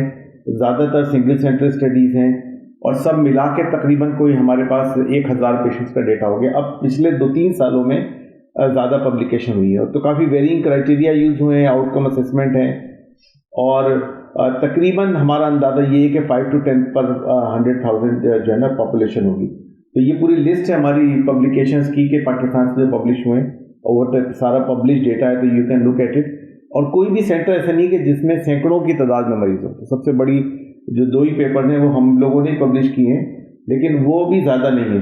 तो ये हमने सबसे पहले 2006 में एमएस का पाकिस्तान का डेटा शुरू किया था, और ये हमने टोटल 142 केसेस जमा किए थे 5 सेंटर से ना, और ये हमारा एमएस जर्नल में पेपर पब्लिश हुआ था। तो ये वहाँ पाकिस्तान की पहली स्टडी थी, आप सोचें 2006 में जो पब्लिश हुई थी। और इसमें जो है हमें 2-3 चीज़ें बड़ी अहम पता चली थी। एक तो ये कि ऑप्टिको स्पाइनल एमएस काफ़ी कम होता है, रिलैप्सिंग रेमिटिंग एमएससी ये काफ़ी ज़्यादा था, विच वाज 81%, पर प्राइमरी प्रोग्रेसिव एमएस भी काफ़ी ज़्यादा था। लेकिन जो हमारे most of the majority of the patient जो है ना, वो काफ़ी सीवियरली डिसेबल्ड थे at the time of evaluation. तो यानी उनमें डिसेबिलिटी काफ़ी ज़्यादा थी, और 5 ईयर्स में ही तकरीबन जो है ना वो 60% 65% पेशेंट जो है डिसेबल हो गए थे, जो कि बहुत ही ज़्यादा है। दुनिया भर में जो है EDSS 5 तक पहुंचने में तकरीबन 10 साल लग जाते हैं, लेकिन हमारे पास जो पेशेंट थे वो 5 साल में जो है ना वो EDSS 5 पे आ गए थे। उसकी बड़ी वजह यह है कि जो हमारे ये सेंटर है ना, ये ज़्यादातर बहुत ही सीवियर मरीज़ों को देखते हैं। तो उसकी वजह यह है कि हम लोग ज़्यादातर उन्हीं मरीज़ों को देख रहे थे कि जो बहुत ही ज़्यादा एडवांस्ड एमएस थे और डिसेबिलिटी वाले एमएस थे। दूसरी बात यह कि फिर हमने एक और स्टडी की, और उसमें डॉक्टर अजीम भी इसमें शामिल थे। ये बहुत अच्छी स्टडी थी, इसलिए कि इसकी वैल्यू बड़ी अच्छी रही कि जो हमने डेटा पब्लिश किया वो बहुत वैल्यूबल था कि पाकिस्तान में इंसिडेंटल एमएस कितना होता है, यानी अनडायग्नोज्ड जो मरीज़ हैं उनकी तादाद कितनी होती है, क्योंकि पूरे हमारे रीजन में उस वक्त तक कोई इंसिडेंटल एमएस नहीं हुई थी।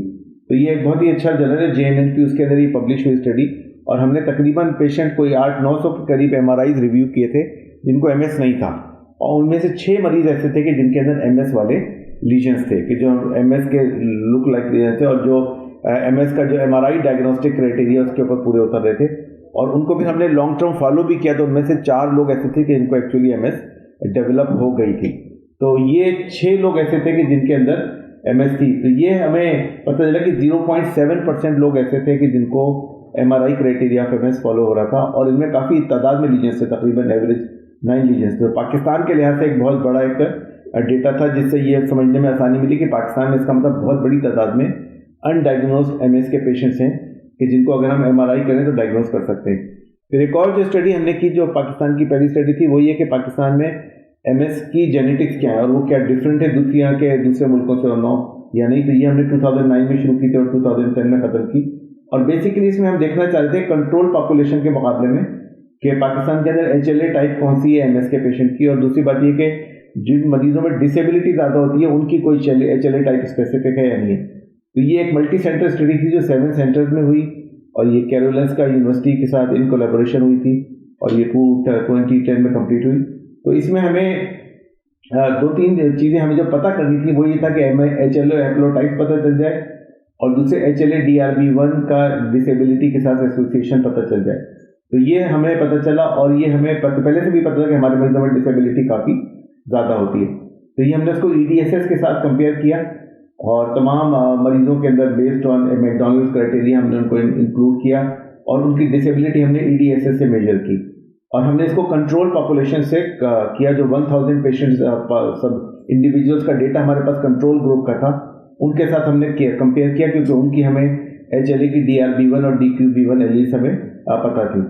तो अभी इसमें हमने 100 पेशेंट्स इनरोल किए थे पूरे पाकिस्तान से 7 सेंटर से, और 23 पेशेंट्स ऐसे थे कि जिनको सीवियर डिसेबिलिटी हुई थी, यानी EDSS 6 हो गई थी विद इन 5 ईयर्स। तो ये काफ़ी सीवियर डिसेबिलिटी वाले पेशेंट थे। और जो ज़्यादा जिन लोगों को डिसेबिलिटी हुई थी उनमें ज़्यादातर वो थे जिनको प्राइमरी और सेकेंडरी प्रोग्रेसिव MS थी, या जिनमें स्पाइनल कॉर्ड इन्वॉल्वमेंट थी। तो जिन 50% लोग जिनमें डिसेबिलिटी हुई थी उनमें ये प्रॉब्लम थी। तो ये एक अहम आइडेंटिफिकेशन पॉइंट है कि अगर किसी में प्रोग्रेसिव MS हो या स्पाइनल कॉर्ड MS हो तो they have a higher chance of becoming disabled over period of time. और दूसरी बात यह है कि ये तो बता दिया मैंने आपको कि डिसेबिलिटी का चांस क्या था। अब दूसरी बात है कि एक और जो हमें पता चली बात वो ये कि हमारे जो कंट्रोल पेशेंट्स थे और MS के पेशेंट्स थे उनमें HLA हैप्लोटाइप में कोई फर्क नहीं था, यानी वो कोई ऐसी स्पेसिफिक हैप्लोटाइप नहीं थी विच प्रीडिस्पोजेस यू और टू डेवलप मल्टीपल स्क्लेरोसिस। लेकिन एक बात जो हमें नहीं पता चली वो ये कि हमारे जो मरीज जिनमें डिसेबिलिटी ज़्यादा थी, जो इनमें EDSS 6 था, उनमें ये वाली हैप्लोटाइप मौजूद थी DQB1 0203। तो ये स्टेटिस्टिकली सिग्निफिकेंट थी, और इससे हमें ये पता चला कि अगर किसी मरीज में ये हैप्लोटाइप मौजूद हो तो यू कैन प्रिडिक्ट कि इस मरीज में डिसेबिलिटी ज़्यादा होगी। और अगर आप MS के तमाम मरीजों में हैप्लोटाइप चेक करें और किसी में ये मौजूद है तो ऐसे मरीज को ज़्यादा एग्रेसिव ट्रीटमेंट मिलनी चाहिए, क्योंकि इसको आप डिसेबिलिटी से बचा सकते हैं। तो ये बहुत ही एक अच्छी अहम फाइंडिंग थी जो इससे पहले दुनिया में इतनी अवेलेबल नहीं थी। तो इसकी वजह से इस स्टडी को काफ़ी वैल्यू दी गई और ये काफ़ी अच्छी पब्लिश भी हुई थी। तो अभी भी पाकिस्तान में इस स्टडी में 1/4 पेशेंट्स हमारे ऐसे थे कि जो 5 ईयर्स के अंदर डिसेबल हो रहे थे, और ये DQB1 0203 जो है वो इसको प्रिडिक्ट कर सकती थी। अब हमारे पास जो इस वक्त पेशेंट्स हैं MS के, उसमें ज़्यादा फीमेल प्रीडोमिनेंस है। एज हमारे पास जो पाकिस्तान में ज़्यादातर मरीज हैं वो 16 to 47 ईयर्स के हैं, पर मीन 29 है। एक बड़ी वजह ये भी कि हमारे पास जो पीडियाट्रिक पॉपुलेशन है उनमें MS की डायग्नोसिस बहुत ही लेट है। उसकी वजह है कि पीडियाट्रिक न्यूरोलॉजिस्ट पाकिस्तान में न होने के बराबर है, और आम डॉक्टर्स बच्चों में डायग्नोस नहीं कर पाते। इवन रेडियोलॉजिस्ट भी जो है ना बच्चों में MS को डायग्नोस नहीं कर पाते। और बहुत बड़ी तादाद में ऐसे पेशेंट्स हैं कि जिनको रेडियोलॉजिस्ट जो है ना वो ट्यूमर के तौर पे डायग्नोस करते हैं। तो ऐसे कई केसेस मैंने देखे हैं कि जो ट्यूमर डायग्नोस हुए थे एक्चुअली वो डीमाइलिनेटिंग डिजीज थे। तो काफ़ी डायग्नोस्टिक डिले है, और उसी की वजह से हायर डिसेबिलिटी भी होती है, क्योंकि एक सिलेक्शन बायस होता है, और फिर वही जो सीवियर मरीज होते हैं वही आते हैं डॉक्टर्स के पास या न्यूरोलॉजिस्ट के पास। तो उसकी वजह से फिर एक रैपिड प्रोग्रेशन होता है। बाकी लार्जली अभी हमारे पास 70 to 90% रिलैक्सिंग रेमिटिंग MS है, लेकिन अब काफ़ी ऑप्टिको स्पाइनल MS और NMO काफ़ी आने लगा। जैसा डॉक्टर मुगीस ने बताया आपको कि पहले तो 3, 4, 5% होता था, अब now you have ability to diagnose based on aquaporin 4 antibodies, ठीक है ना। और दूसरी बात है कि अब OCT का भी एक काफ़ी वैल्यू आ गई है उसके डायग्नोसिस के अंदर। तो अभी OCT की वजह से भी आप काफ़ी ऑप्टिकल MS डायग्नोज कर लेते हैं, तो उसकी वजह से काफ़ी ये बढ़ गया है। बाकी ऑप्टिक न्यूराइटिस पाकिस्तान में अभी भी काफ़ी है, ट्रांसवर्स माइलाइटिस भी बहुत है, और इन मरीजों की भी एक अच्छी तादाद ऐसी है जो आगे जाकर MS में कन्वर्ट हो जाती है।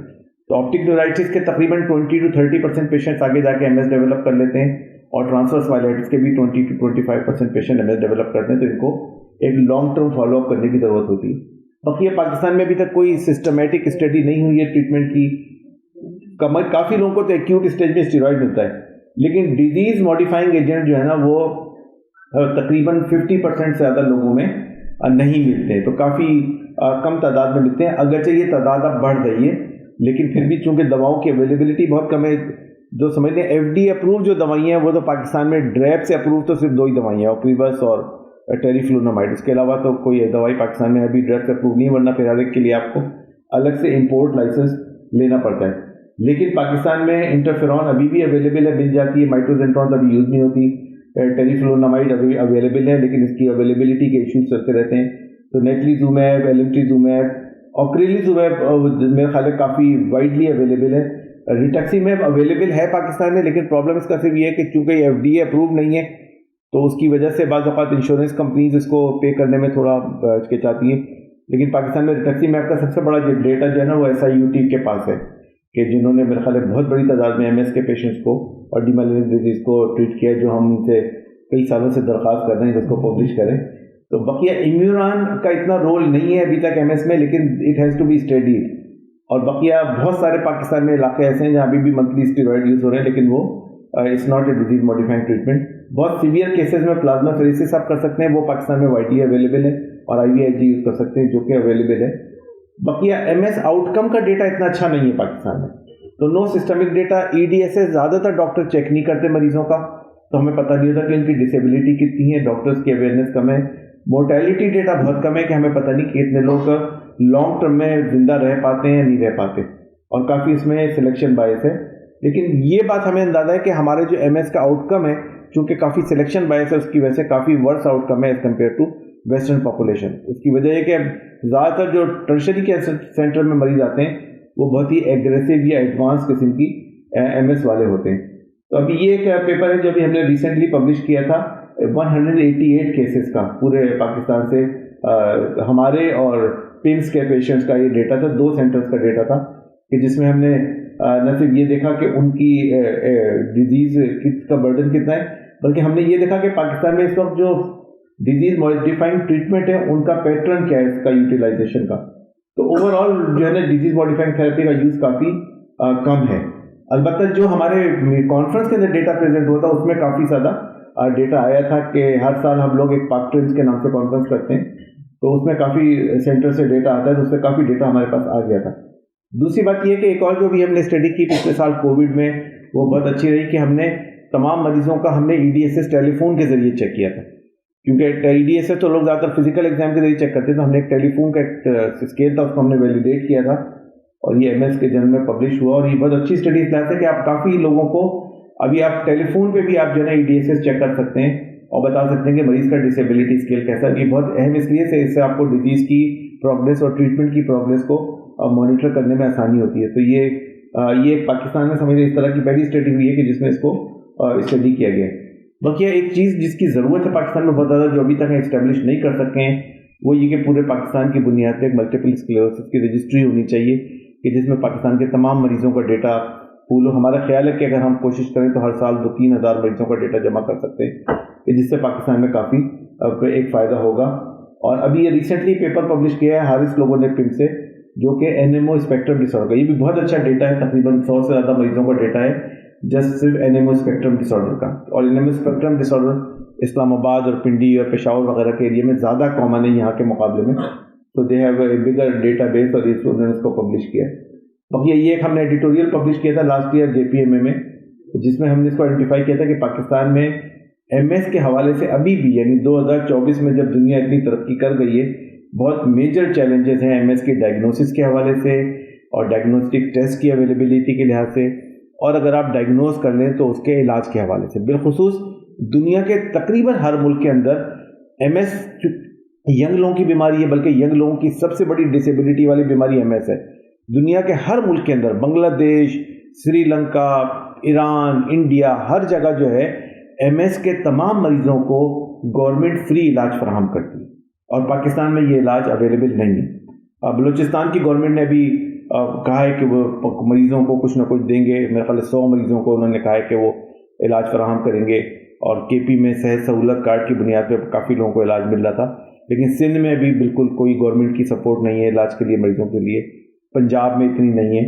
तो ये एक चीज़ है कि जो पाकिस्तान में जिसकी ज़रूरत है कि कम से कम गवर्नमेंट पाकिस्तान में अगर 1000 मरीज़ पाकिस्तान में MS के ऐसे हों कि जिनको गवर्नमेंट आइडेंटिफाई करके अगर उनको अपनी तरफ से इलाज फराहम करे, तो काफ़ी बड़ी तादाद में आप डिसेबिलिटी को प्रिवेंट कर सकते हैं। गवर्नमेंट के लिए कोई बड़ी रकम नहीं है, तो आप सबका इलाज काउंट भी कर लेंगे ना, तो कुछ भी नहीं है जितना गवर्नमेंट, मतलब इससे कहीं ज़्यादा अरबों रुपए जो है ना वो तो इधर उधर फूंक फांक देती है। तो ये जो है ये उसके मुकाबले में बहुत ज़्यादा एक ज़रूरी चीज़ है जो हमारे ख्याल में पाकिस्तान में जिसको करने की ज़रूरत है। अभी हमने वर्ल्ड MS डे के ऊपर एक प्रेस कॉन्फ्रेंस भी की थी, उसमें भी हमने यही बात कही कि गवर्नमेंट को इसको सपोर्ट करना चाहिए। तो अभी हम पाक ट्रेंड्स करते हैं हर साल, और उसमें हम चाहते हैं कि आप लोग सब शरीक हों। हम एक नेशनल मल्टीपल स्क्लेरोसिस और एनीमिया की रजिस्ट्री बनाना चाहते हैं। अभी हम एक पॉपुलेशन बेस्ड स्टडी प्लान कर रहे हैं, उसकी हमें ग्रांट मिल गई है NIH से, तो होपफुली इंशाल्लाह वो इसी साल हो जाएगी, तो हमें पता चल जाएगा कि पाकिस्तान में पॉपुलेशन का प्रेवलेंस कितना है। बाकी MS की ट्रेनिंग वर्कशॉप हम करते हैं। एक अहम एस्पेक्ट MS का जो है, जो अभी तक पाकिस्तान में अभी तक इतना स्टडी नहीं हुआ है, वही कि MS से कॉग्निटिव डिक्लाइन बहुत ज़्यादा होता है। तो MS सिर्फ मोटर डिजीज़ नहीं है, बल्कि it's a cognitive disease too. बल्कि इवन आप अगर मल्टीपल स्क्लेरोसिस का बिल्कुल इब्तदाई डिस्क्रिप्शन पढ़ेंगे तो उन मरीजों में भी कॉग्निटिव डिसफंक्शन था। तो ये भी हमें देखना चाहिए अपने तमाम MS के पेशेंट्स के अंदर। और बकिया पाकिस्तान में काफ़ी मरीज ऐसे हैं कि आप ट्रायल्स कर सकते हैं और पेशेंट सपोर्ट प्रोग्राम की ज़रूरत है बहुत ज़्यादा कि सारे पेशेंट्स को मिलके कोई इस तरह का सपोर्ट प्रोग्राम किया जाए कि पाकिस्तान में MS की केयर को बेहतर किया जा सके। तो in conclusion MS is not uncommon in Pakistan. I think it is more prevalent than we ever thought. काफ़ी अवेयरनेस और रिसर्च की ज़रूरत है, काफ़ी डॉक्टर्स की ट्रेनिंग की ज़रूरत है ताकि डॉक्टर्स को डायग्नोज कर सकें और सही मैनेज कर सकें। बाकी MS की रजिस्ट्री हो और रिसर्च हो और पेशेंट सपोर्ट प्रोग्राम हो, इससे काफ़ी मरीजों को फ़ायदा हो सकेगा। Thank you very much. Thank you so much, Dr. Wasif, for such a wonderful and elaborated talk on the disease burden and management point of view. मैं एक चीज़ सोच रहा था कि सर ने, डॉक्टर मोगीस ने और डॉक्टर वासिफ ने शेयर किया कि इनके 2 पेशेंट्स को वो 5 करोड़ वाली मेडिसिन मिली थी, और एक का डेटा डॉक्टर मोगीस के पास है, एक का डॉक्टर वासिफ के पास है। अगर वो शेयर कर दिया तो वो FBR के रेडार पे आ जाएंगे दोनों। नहीं, वो तो वो गोली ने नहीं दिया था, एक को मलिक रियाज ने दिया था और एक को किसी और ने दिया था। सर ये तो और डेंजरस हो गया। नहीं, लेकिन ये इन सबका 3 साल का बजट होता है। Thank you so much, sir. Now I would like to request Dr. Mughis Shirani for the chair remarks. एक डॉक्टर अब्दुल मालिक हमारे साथ एक इंटरेस्टिंग चीज़ शेयर करेंगे। उससे पहले डॉक्टर अब्दुल मालिक is basically MD Neurology and he is also an MBA in the Hospital Management and Health Sciences. He is the president of Pakistan Stroke Society and an executive member of Pakistan Society of Neurology. He has more than 80 publications and presentation on his credit, currently working as a professor of neurology at Liaquat College of Medicine and Dentistry. Professor Malik will introduce a booklet which he translated and compiled for the patient living MS well with MS. Please, sir. Thank you very much. असल में ये किताब multiple sclerosis international federation ने internationally मुख्तलिफ languages में छापी थी और ये लास्ट ईयर उन लोगों ने प्रिंट की थी। तो उनकी बहुत सारी ज़बानों में थी, उर्दू में नहीं थी। तो फिर हमने उनसे करस्पॉन्ड किया, उनसे कहा कि यार ये काम हम आप उर्दू में करके हमें भी दे दें। तो उसको हमने लास्ट ईयर करना था, लेकिन हमने कहा इस साल हमने फिर MS डे के मौके पर, असल में MS के हवाले से बहुत सारे इश्यूज़ हैं जो डील करते हैं। उनको पता है कि जैसे जैसे एज बढ़ती जाती है बहुत सारे मसाइल आते हैं। गो के स्टैटिस्टिक वाइज पाकिस्तान में इतने ज़्यादा MS के पेशेंट नहीं, लेकिन जो पेशेंट्स हैं वो अच्छे खासे सफ़र भी करते हैं और सबसे बड़ी बात फैमिली उनकी बहुत सफ़र करती है। और बहुत सारे यानी ये चाहे वो MS का मामला हो, चाहे अल्जाइमर का मामला हो, चाहे वो पार्किंसंस का मामला हो, तो जो फैमिली और केयर गिवर है ना, they are suffer a lot. तो इस किताब का जो किताबचे का जो मेन मकसद है वो सिर्फ फैमिली ये पेशेंट को यानी सपोर्ट करना नहीं है, बल्कि फैमिली और पूरी ओवरऑल जो हम जिस कंपोज सोसाइटी, क्योंकि वेस्ट ने अपनी किताब लिखी अपने हिसाब से, हमने इसको अपने सोशल और कम्युनिटी के मामलात को सामने रखते हुए थोड़ा सा मॉडिफाइड किया है। बहुत सारी चीज़ों को उसको इनकॉर्पोरेट किया है और कई लोगों से मशवरा करके जो इसे कहते हैं माशरती मसाइल और समाजी मसाइल और दीगर चीज़ें, क्योंकि हर चीज़ की तो यहाँ हर चीज़ ना नर्स रखी जा सकती है, ना को बहुत ज़्यादा यहाँ पर कम्युनिटी सेंटर्स का वो है। तो ये किताब उम्मीद है कि एक माविनत फराहम करेगी और ये हमारी उस एडवोकेसी कैंपेन का एक सिलसिला है और ये मेरी 6ठी किताब है। इससे पहले 5 हम मुख्तलिफ पार्किंसन के हवाले से मैं लिख चुका हूँ, एक स्ट्रोक के हवाले से लिख चुका हूँ, एक एपिलेप्सी के हवाले से और एक क्या कहते हैं डिमेंशिया के हल्के यानी बुनियादी उसके वाले प्योर अल्जाइमर के हवाले से नहीं। तो इंशाल्लाह अगली किताब जो अगले साल लाने का इरादा है वो अल्जाइमर के हवाले से विद फैमिली केयर गिवर उसके हवाले से।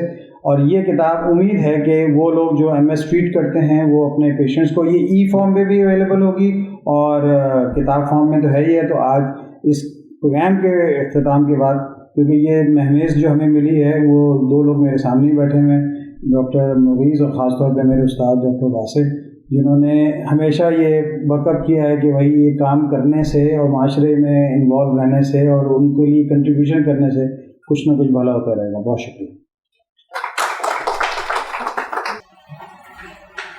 Thank you so much. Now I would request Dr. Maurice to for the closing remarks.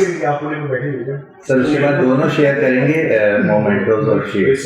Question answer, अगर क्वेश्चन कोई किसी का है ऑडियंस में से किसी भी स्पीकर से तो हैंड रेज कर लें। जी please.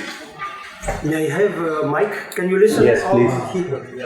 Okay, I am Dr. Shahid Masood. I am a very senior resident from ophthalmology. Doctor साहब ने कहा कि ये फ्यूचर बर्डन और ये पाकिस्तान में ये सब चीज़ें हो रही हैं। I would say that multiple sclerosis is the most neglected part. Doctors इसमें जिम्मेदार तो हैं, लेकिन जितने इंस्टीट्यूट्स हैं, tertiary care, secondary care level, primary को छोड़कर, वहाँ पर कितने टर्शरी केयर लेवल के प्रोफेसर जो ये तमाम लोग इनवाइट करते हैं सेकेंडरी लेवल से और जो दूसरे लेवल से कि उनको अवेयरनेस प्रोग्राम दिया जाए। डॉ यूनिवर्सिटी ऑफ हेल्थ साइंसेज में आप ट्रेस करें 20 ईयर्स में कभी भी मल्टीपल स्क्लेरोसिस पे कोई ऐसी बात नहीं हुई, कोई बहस नहीं हुई। अच्छा, डॉक्टर मुवीस की बात को मैं और स्ट्रेंथन करूँगा कि ये जो इन्होंने बताया ना इंटर न्यूक्लियर ऑप्थेल्मोप्लेजिया, ये 100% होता है एमएस के अंदर। अगर क्लिनिकल को स्ट्रेंथन करें, डॉक्टर्स को क्लिनिकल उनकी स्ट्रेंथन करें, that will become a part of training. वो जो आप अभी फ्यूचर प्लान्स में बताया है, उससे मुश्किल आसान हो जाती है। आपकी गरीब मुल्क के अंदर जो स्टेप वाइज अप्रोच है, यहाँ पे हर बंदा आता है उसको एमआरआई दे दिया जाता है। आप समझते हैं कि ये सीएसएफ एनालिसिस भी एक वैल्यू करता है एमआरआई से पहले? How many of us understand this के MRI से पहले अगर CSF का आप इवेल्युएशन कर लें तो future risking of multiple sclerosis को कम किया जा सकता है या नहीं? मैं डॉक्टर मुईस से ये अब वो सिफारिश करूंगा कि इस पे बात करें कि हम लोग बात कर रहे हैं MRI और तमाम, जबकि वो बहुत ज्यादा आगे एडवांस हो चुकी होती है। एक एज ए स्क्रीनिंग टूल की बात कर रहा हूँ। मैंने बिल्कुल मेरे पास से कम से कम 5 से 7 रजिस्टर्ड केसेस हैं जिसको मैं ऑप्टिक न्यूराइटिस, जिनको मल्टीपल स्क्लेरोसिस के तौर पर हम ट्रीट कर रहे हैं।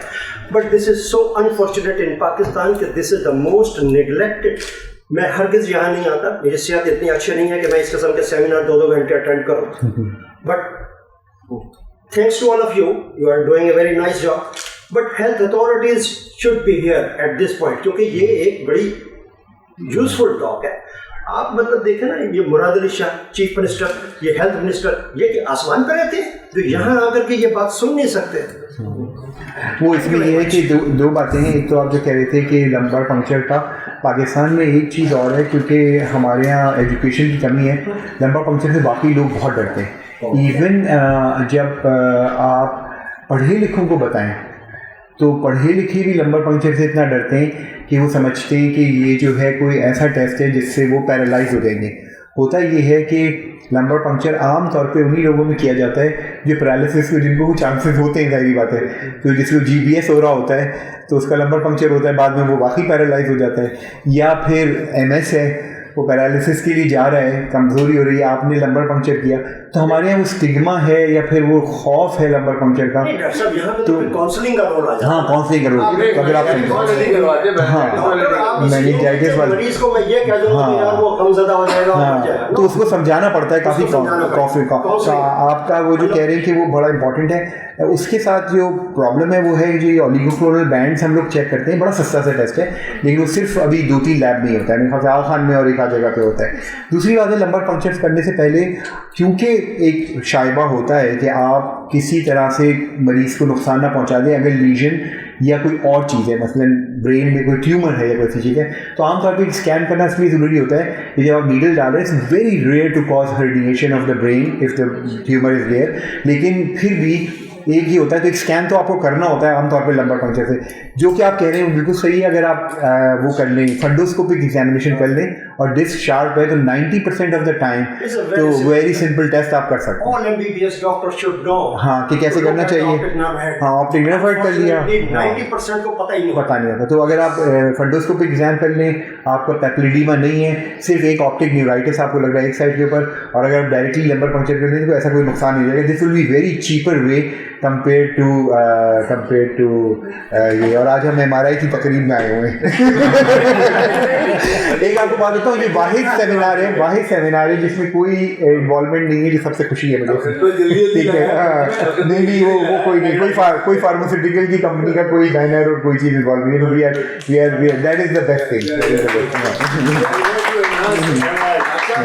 मैंने ऑप्थेल्मोस्कोपी पे और एक्स्ट्रा ऑकुलर मूवमेंट्स जी जो आपने इंटरनल न्यूक्लियर ऑप्थेल्मोप्लेजिया की बात की, जी extra ocular movements are very necessary and every MBBS doctor can do it. Nice, बिल्कुल आराम। इफ अगर आप इनको प्रॉपर थोड़ा सा 15 मिनट की ट्रेनिंग चाहिए सिर्फ 15 मिनट। जी हाँ, अच्छा तो मैं फाइनल रिमार्क्स दे दूँगा। चेयर रिमार्क्स, हाँ तो चेयर का होता मकसद ये कि शुरू से बैठा हो चेयर के ऊपर और तो पूरे सारी टॉक सुने। तो अनफॉर्चुनेटली मैंने शुरू की टॉक तो मैंने पूरी नहीं, लेकिन मैं समझता हूँ कि आई थिंक अगर मैं टॉक सुन लेता जिसमें McDonald criteria is very important. किसने किया था? आपने किया था।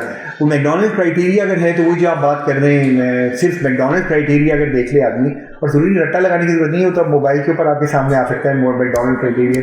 और दूसरी बात है, अगर MRI पढ़ना आ जाए, विच इज़ अब हमारे पास माशाल्लाह से कराची में हर गली में MRI लग रहा है, लेकिन सबसे इंपॉर्टेंट बात है 1.5 टेस्ट लगेगी। द इम्पॉर्टेंट थिंग है कि जो तो चेयर के हिसाब से एक चीज़ तो मैं बता दूँ अगर आपको समझ में आ जाए तो टेस्ट की नौइयत ये है कि टेस्ट उसी वक्त होता है, तो हमारे वो कहते हैं गार्बेज इन गार्बेज आउट। तो गार्बेज इन होगी तो गार्बेज आउट होगी। तो आपको टेस्ट जो है वो मुझसे क्या कहता है भाई, ये मेरे पास तो पता नहीं कौन सा ये सैमसंग है, लेकिन अगर आपके पास 14 आईफोन है और 5 आईफोन है, फ़र्क तो होगा ना तस्वीर खींचने में। आप कहेंगे यार ये धुंधली सी तस्वीर क्यों आ रही है? तो होता ये जब ये टेस्ला जो है, जो गाड़ी भी टेस्ला है, ये मैग्नेटिक की वो है स्ट्रेंथ। तो जब शुरू में आए थे तो 0.25 टेस्ला, 0.5 टेस्ला, ये वो मशीनें थीं जो अब दुनिया में फेंकी जा रही हैं। तो हमारे यहाँ बहुत सारे लोग उसे लेके आ जाते हैं। और मैंने आसान से जब छोड़ा था तो मुझे भी ऑफर हुई थी यार खरीद लेते हैं मशीन और पैसे बनाते हैं। तो 0.5 टेस्ला की मशीन थी जो मुझे ऑफर हो रही थी। मैंने कहा खरीद तो मैं लूँगा और पैसे भी बनाना शुरू होगा, लेकिन फिर मैं तो खुद ही फंस जाऊँगा, क्योंकि MRI मरीज़ करा के लाएगा और फिर मैं देखूँगा और मैं खुद ही फंस जाऊँगा कि मैंने अपनी मशीन पे कराया और डायग्नोसिस नहीं कर सकी। तो एक तो आपको ये देखना है कि MRI कराना नहीं है, MRI की मशीन कहाँ है, कौन कर रहा है और कौन पढ़ रहा है। यानी पढ़ना जो है, ये लोग जो बैठे हुए हैं एक्सपर्ट्स, पढ़ने वाले को भी तो कुछ आना चाहिए। इसका जल्दी से लतीफ़ा सुना देता हूँ। मैं टेक्सास में काम करता था, बड़े छोटे से शहर में, तो एक ट्रक के ऊपर MRI आ जाता था माशाल्लाह से। तो वो MRI पूरा हिलता रहता था, उसके ऊपर जो MRI होता था वो भी माशाल्लाह, जिसके साथ मैं काम करता था वो भी माशाल्लाह आदमी। रेडियोलॉजिस्ट जो था वो ड्रग्स लेता था और पोनी की बनी होती थी। तो उस ज़माने में मेरे पास वो आया और मुझसे कहता है डॉक्टर मोदी साहब मुझे एक बात बता दें, just tell me one thing, is a गोरा, do you see ALS on MRI और MS on MRI? तो मैंने वो because ALS is a peripheral disease, so you see MS on MRI। ये मेरा MRI पड़ता था, ठीक है माशाल्लाह। लेकिन अब मैं सोचता हूँ कि वो बहुत आगे था एडवांस, क्योंकि आजकल का MRI ऐसा आ गया है जिसमें आप ALS भी देख सकते हैं, मोटर न्यूरॉन्स पूरी भी। उसके लिए आपको 7 टेस्ला MRI चाहिए, पूरी मोटर न्यूरॉन नजर आते हैं। तो मैं सोचता हूँ वो ज़्यादा उसकी थिंकिंग मुझसे ज़्यादा चाहिए, बाकी गोरा था। तो आपको जो चाहिए वो कम से कम न्यूरोलॉजिकल डिजीज़ के लिए 1.5 टेस्ला चाहिए। तो अगर आप मैं मरीज़ को भेजता हूँ तो मैं उसे कह देता हूँ एटलीस्ट यार 1.5 टेस्ला तो हो। ओपन MRIs जो हैं वो हल्के होते हैं, उनमें आमतौर पे हमारी रेजोल्यूशन होती नहीं है, नज़र नहीं आता है, तो MS के लीजन्स जो आप मिस हो जाते हैं।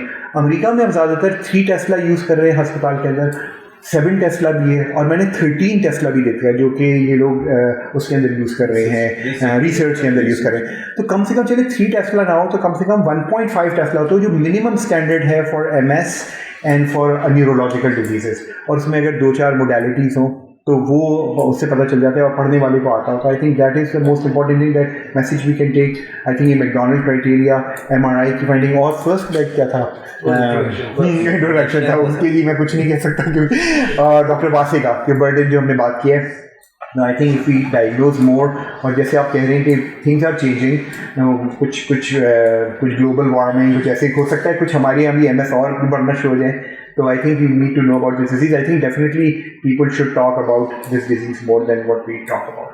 जरूर देखते हुए इंशाल्लाह फर्दर प्रोग्रेस करेगी, आगे बढ़ाएगी।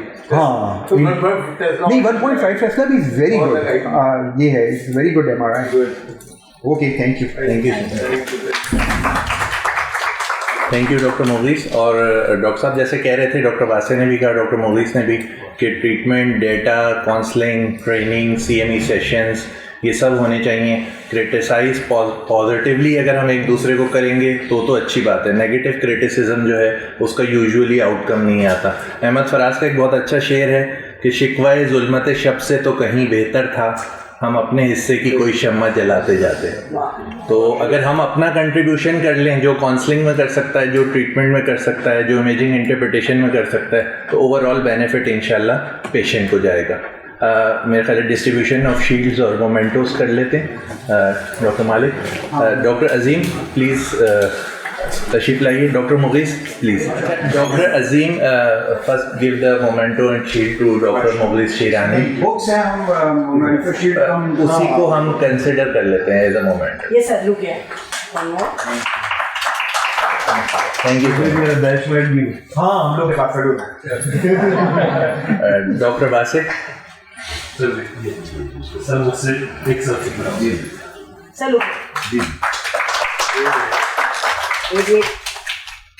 Doctor Anwar please. Doctor Owais हशमत।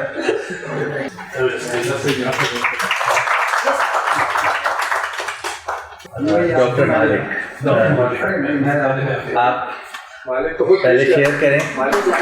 ये दोनों डॉक्टर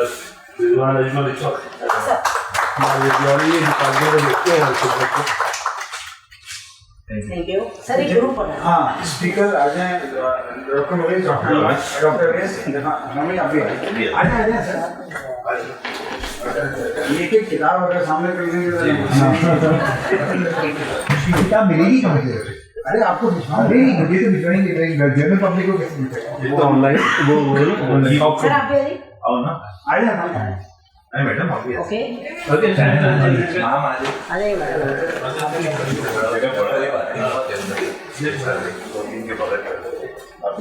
हाँ, वैसे भी ये ग्रुप में जाएंगे तो डॉक्टर साथ रहेंगे जेंडर वाइज।